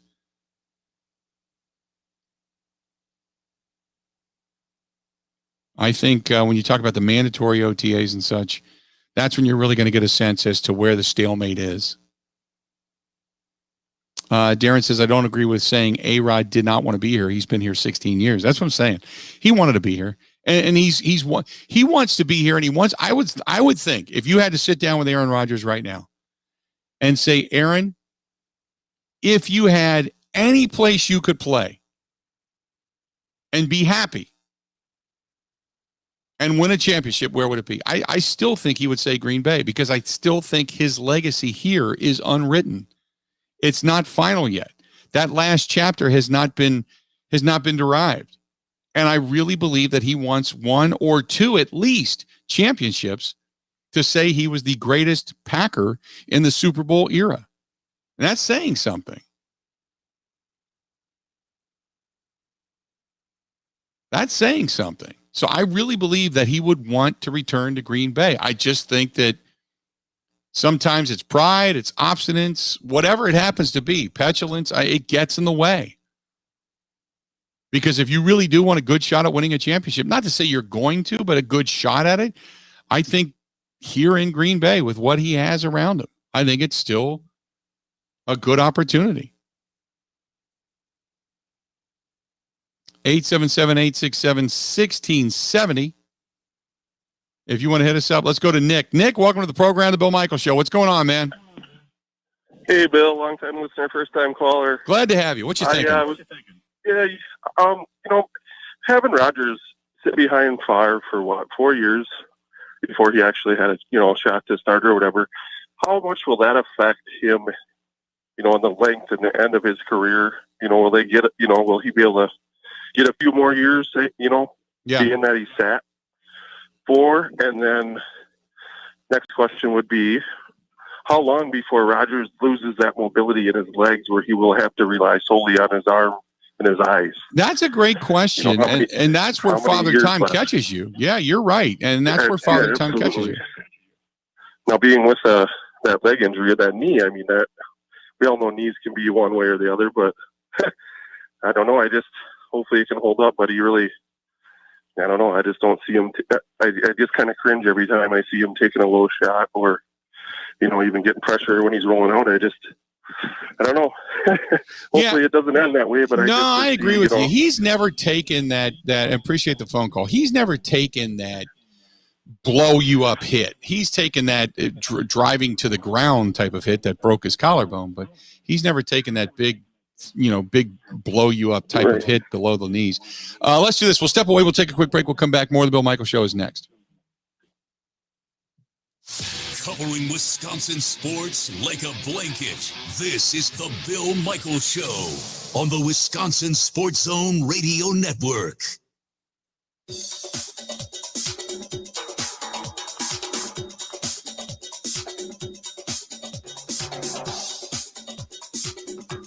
Bill Michaels will resume in 5 minutes.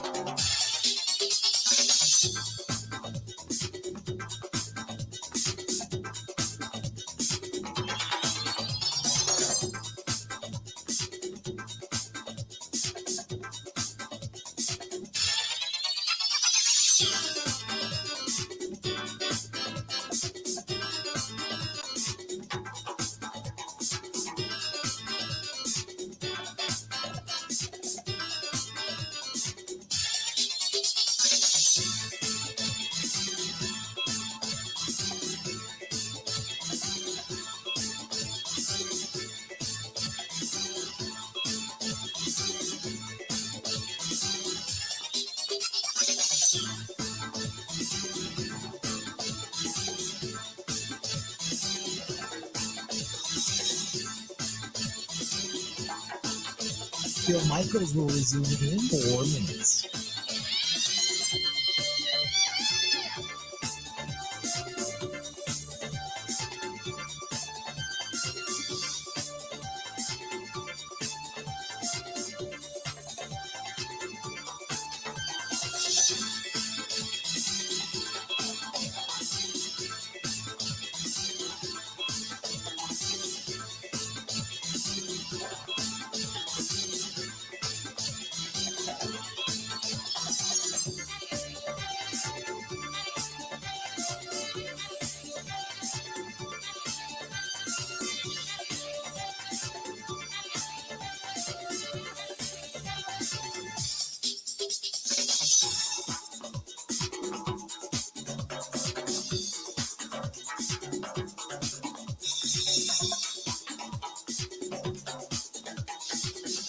Bill Michaels will resume in 3 minutes.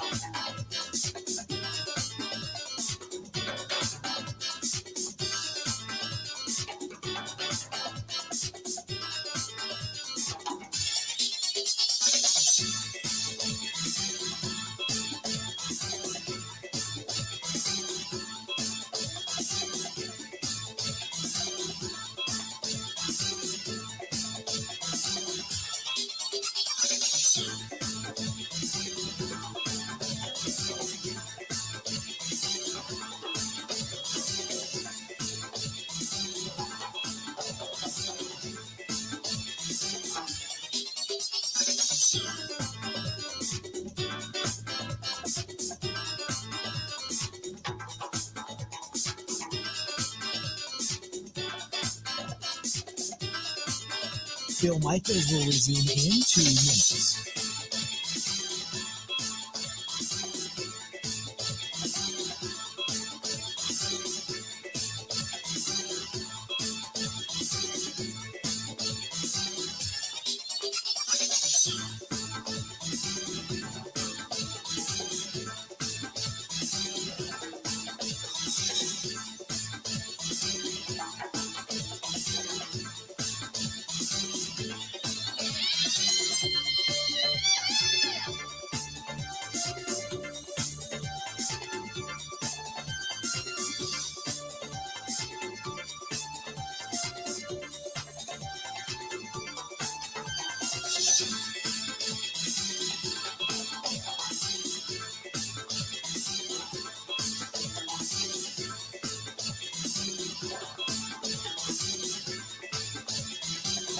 Bill Michaels will resume in 1 minute.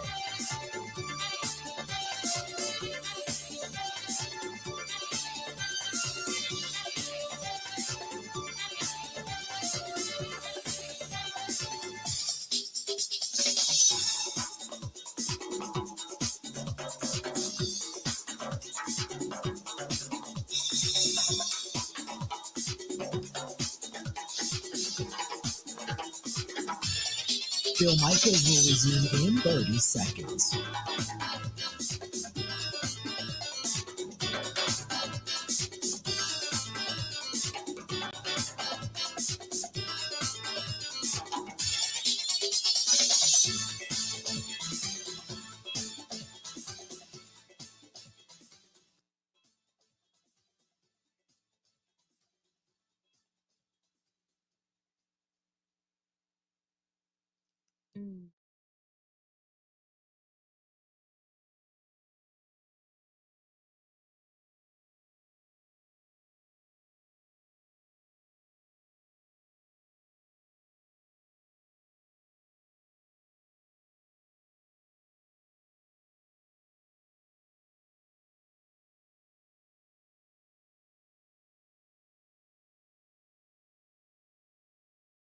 FourSeasonsWI.com if you want to get a room up there and play some golf this weekend and join us for the broadcast. But coming up, it's the IndyCar. It's going to be racing at Road America the weekend of June 17th through the 20th. It's the NTT IndyCar Series Rev Group Grand Prix presented by AMR. And I'm going to be there, and I want you to be there as well because we want to take you there for free.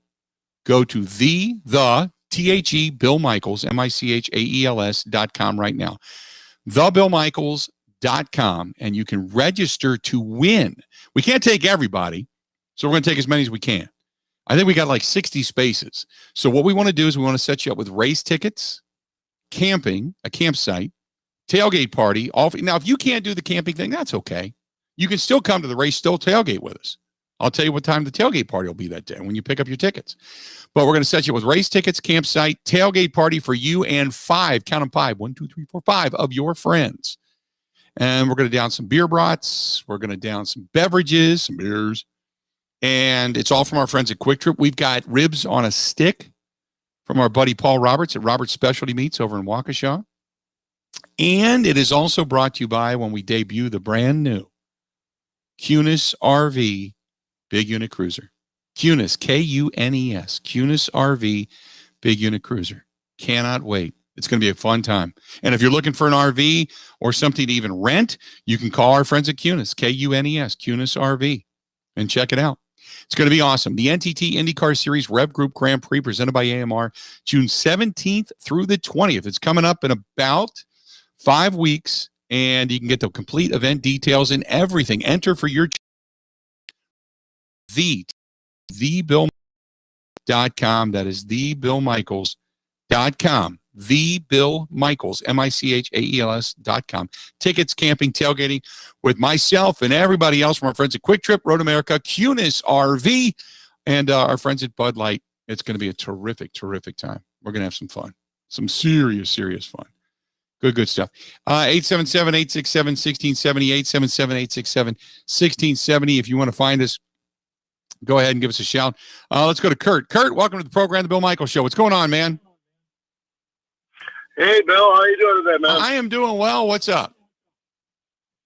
Well, NFL Network, Rappaport was just on, and he's reporting that the Packers and Aaron and his agent are discussing a significant extension. We have heard that this is what they offered him.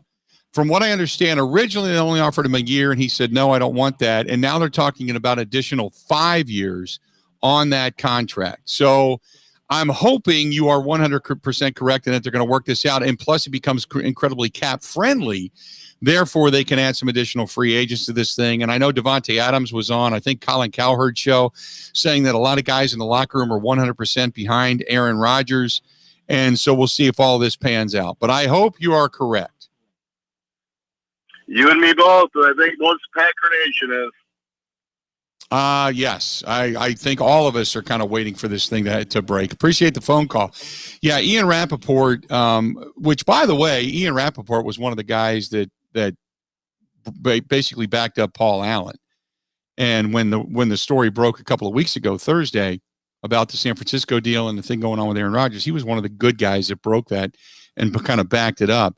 But, yeah, it looks like the Packers and Aaron Rodgers, a complicated deal, and it could go in any direction, but they believe that they are trying to work out. I've said all along, what it's going to take to get Aaron Rodgers back is a really ironclad deal and the promise that, hey, Aaron, if anything happens, we'll let you know what's going on. We'll let you know what's happening. So we'll see what happens. 877-867-1670. 877-867-1670. 877-867-1670. So we hope it's all true. We hope it's all true. By the way, did you know Barry Alvarez is not going away? He is reported to be, he's going to be a kind of a consultant for the Big Ten. He is going to be a liaison between the Big Ten and coaches. So he's going to kind of be the guy that takes the gripe of the coaches and forwards it to the Big Ten and kind of becomes the guy that's going to work out, maybe a mediator, if you will. Good for Barry. Good for Barry. Still working for the coaches. I love that. He's a coach at heart, man. He just always has been. Good stuff. But yeah, that's you are correct. That is kind of the news that's out there right now, that there is some closeness to the Green Bay Packers working out some type of a deal. We'll see. Like I said, I left, as opposed to others, I left open a larger percentage that I thought Aaron Rodgers might still end up under center for the Packers, even though, I kind of felt that it still might happen where he ends up getting traded away if he's going to be really hardcore about this. But let's just say this is true. Let's say that Aaron Rodgers reaches a long-term deal. Let's just say that they reach a long-term deal together. And Aaron comes back and says, I'm good with that. Are you good with that? Are you happy about that? Are you happy about that? I think most Packers fans would be.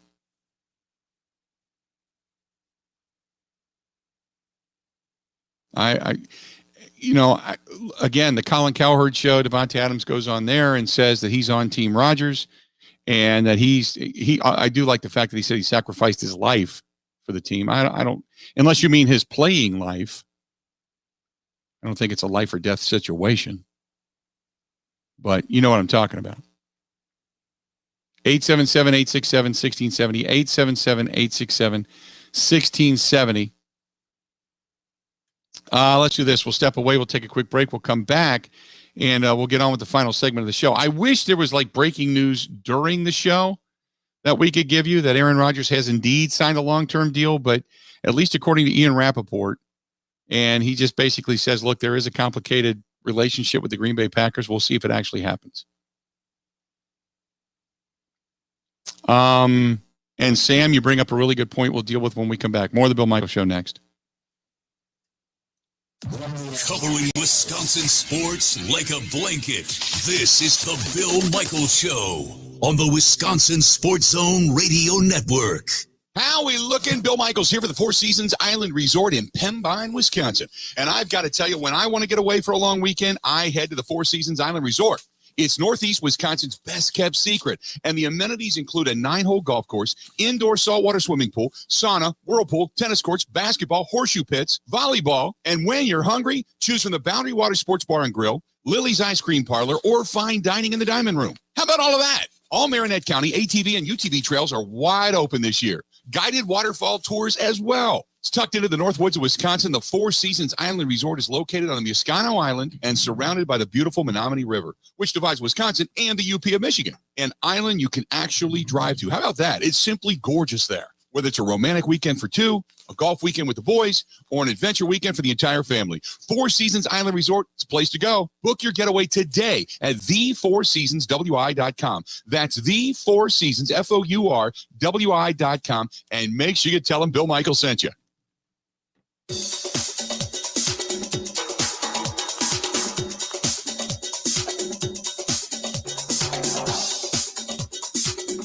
Bill Michaels will resume in 3 minutes.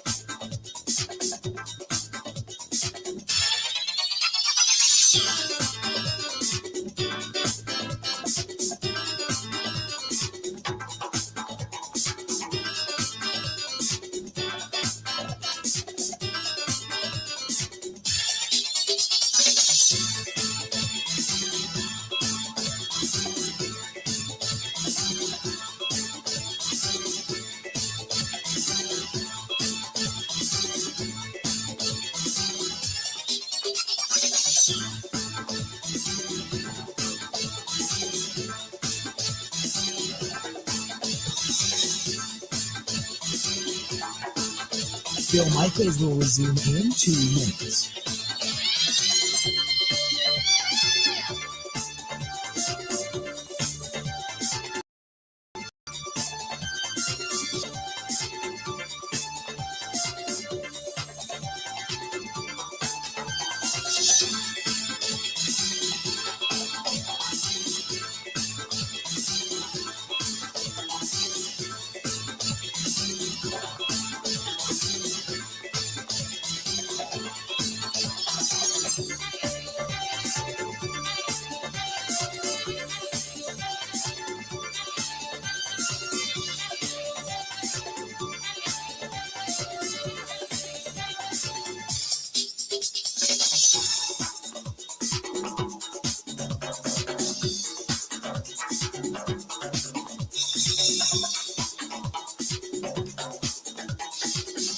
Bill Michaels will resume in 1 minute.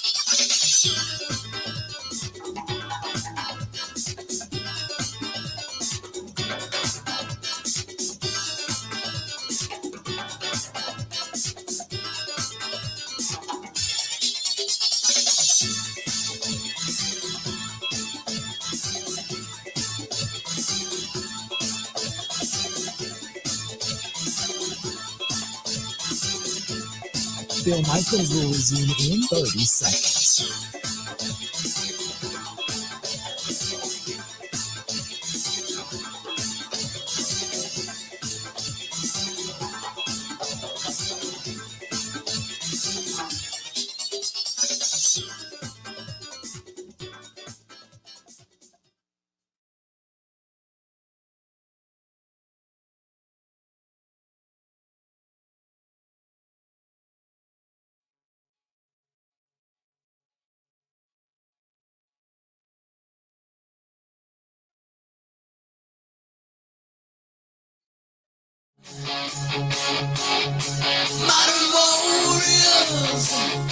Welcome back to the Bill Michaels Show on the Bud Light live stream. We are glad you are with us. If you're coming to the Milwaukee area, a lot of great places to go. One of them is in downtown Waukesha as you're on your way into town. That is Nice Ash, the Nice Ash, 323 West Main Street in downtown Waukesha. A great selection of spirits, beers, cigars, hookahs, and they got live entertainment every Thursday, Friday, Saturday. So good stuff. As they say, get your ash in here. Get your ash in here. And then there's our friends at the Social House on West Lisbon Road in Menominee Falls. Great for watching any sport. Huge outdoor patio, wide open now. Really, really good food. And the highly acclaimed cheese curd burglar. And don't forget, on Sunday morning, you buy any mixed drink, you get free pancakes. How about that? Free pancakes with your mixed drink. Cocktail time and pancakes. This is a terrific question. And the question is simply this. If the rumors are true and Aaron Rodgers and the Packers are trying to work out some kind of a long-term deal, and if he's locked up for, say, 3-5 years, is that then admitting that the Jordan Love pick was bad timing? I don't know if I'm going to say yes to that, but I'll say this. I appreciate it. If you believed Jordan Love was that guy, you wouldn't be making this deal. What you can do is take Jordan Love and turn him into something. If he is that guy, you can turn him into a draft choice. But I appreciate any general manager who makes a move and then realizes the circumstances have changed or the circumstances dictate a different direction, or the circumstances dictate that, yes, you made a mistake. I appreciate that. It's better than hanging on to a guy and forcing a situation just because, only to ultimately realize it was a bad decision to begin with. Or you are venturing into the unknown. And when you've got a guy like Devontae Adams reportedly saying, hey, you know what? Rodgers ain't back. I'm not back. And you start having players go, if you're going to kick a Hall of Famer to the curb, why would I want to stay here? Because you do the same to me. I'm not the quarterback. You get an appreciation for that. Let's go back to the phone calls. Talk to Al, listening to us in Madison on our flagship station, The Zone out there. Al, how you doing, buddy? I'm doing good. Hey, I've got a win-win-win scenario here for an Aaron Rodgers contract. Sure. Long-term contract, 5 years, guaranteed. Maybe not no cut, but or no trade, but maybe trade only to teams of his choice. But here's what we got. Here's what we got to have from Aaron. It's got to be Packer friendly in terms of money, so the Packers can go out and get a couple of impact players, and let's win this thing now. That's my input. Yeah. I agree with you. I've been saying this for a while. Look, you're coming to the end of a Hall of Fame career. He's coming off. Appreciate the phone call, Al. He's coming off of a tremendous season. You now see how the offense can flow when everybody's on the same page. Aaron has control of that offense as well. You give him an additional wide receiver, which is what they went out and got when they picked up Amari Rodgers. They picked up another guy that they believe is quality. You still have two guys emerging in Marquez Valdez-Scantling and Equanimeous St. Brown. You brought back one of your biggest weapons in Aaron Jones. Your left tackle is signed long-term, and you've now brought in a center who you believe may be able to come in and if not take over right away, at the very least, give you depth on that offensive line to protect the franchise. You're going to get that gadget guy back in Josiah DeGuara. Why not think the offense can't be just as good and just as relevant? All you got to do is do what you did, and that is bolster your defense. And hopefully, if you do get a contract or two or even three done in timely fashion, that frees up money this season and next, then maybe you can pick up another defender who is going to help you done for it in the next couple of years. That's ultimately, for the next couple of years, that's your goal. Then if I told you keeping Aaron Rodgers in a long-term deal, even though it may cap you at one point or another, if I told you you're going to win a Super Bowl in the next 3 years, would you take it? I think we all would. That would give him as many Super Bowl wins as Bart Starr, one more win than Brett Favre, more NFC Championship games appearances than Brett Favre. And as long as his statistics remain the same, he will be statistically one of the best quarterbacks ever to play the game if you just go along with the quarterback rating. It would solidify his legacy in Green Bay. 2 more championships would make him, put him up there with godlike status. Let's be honest.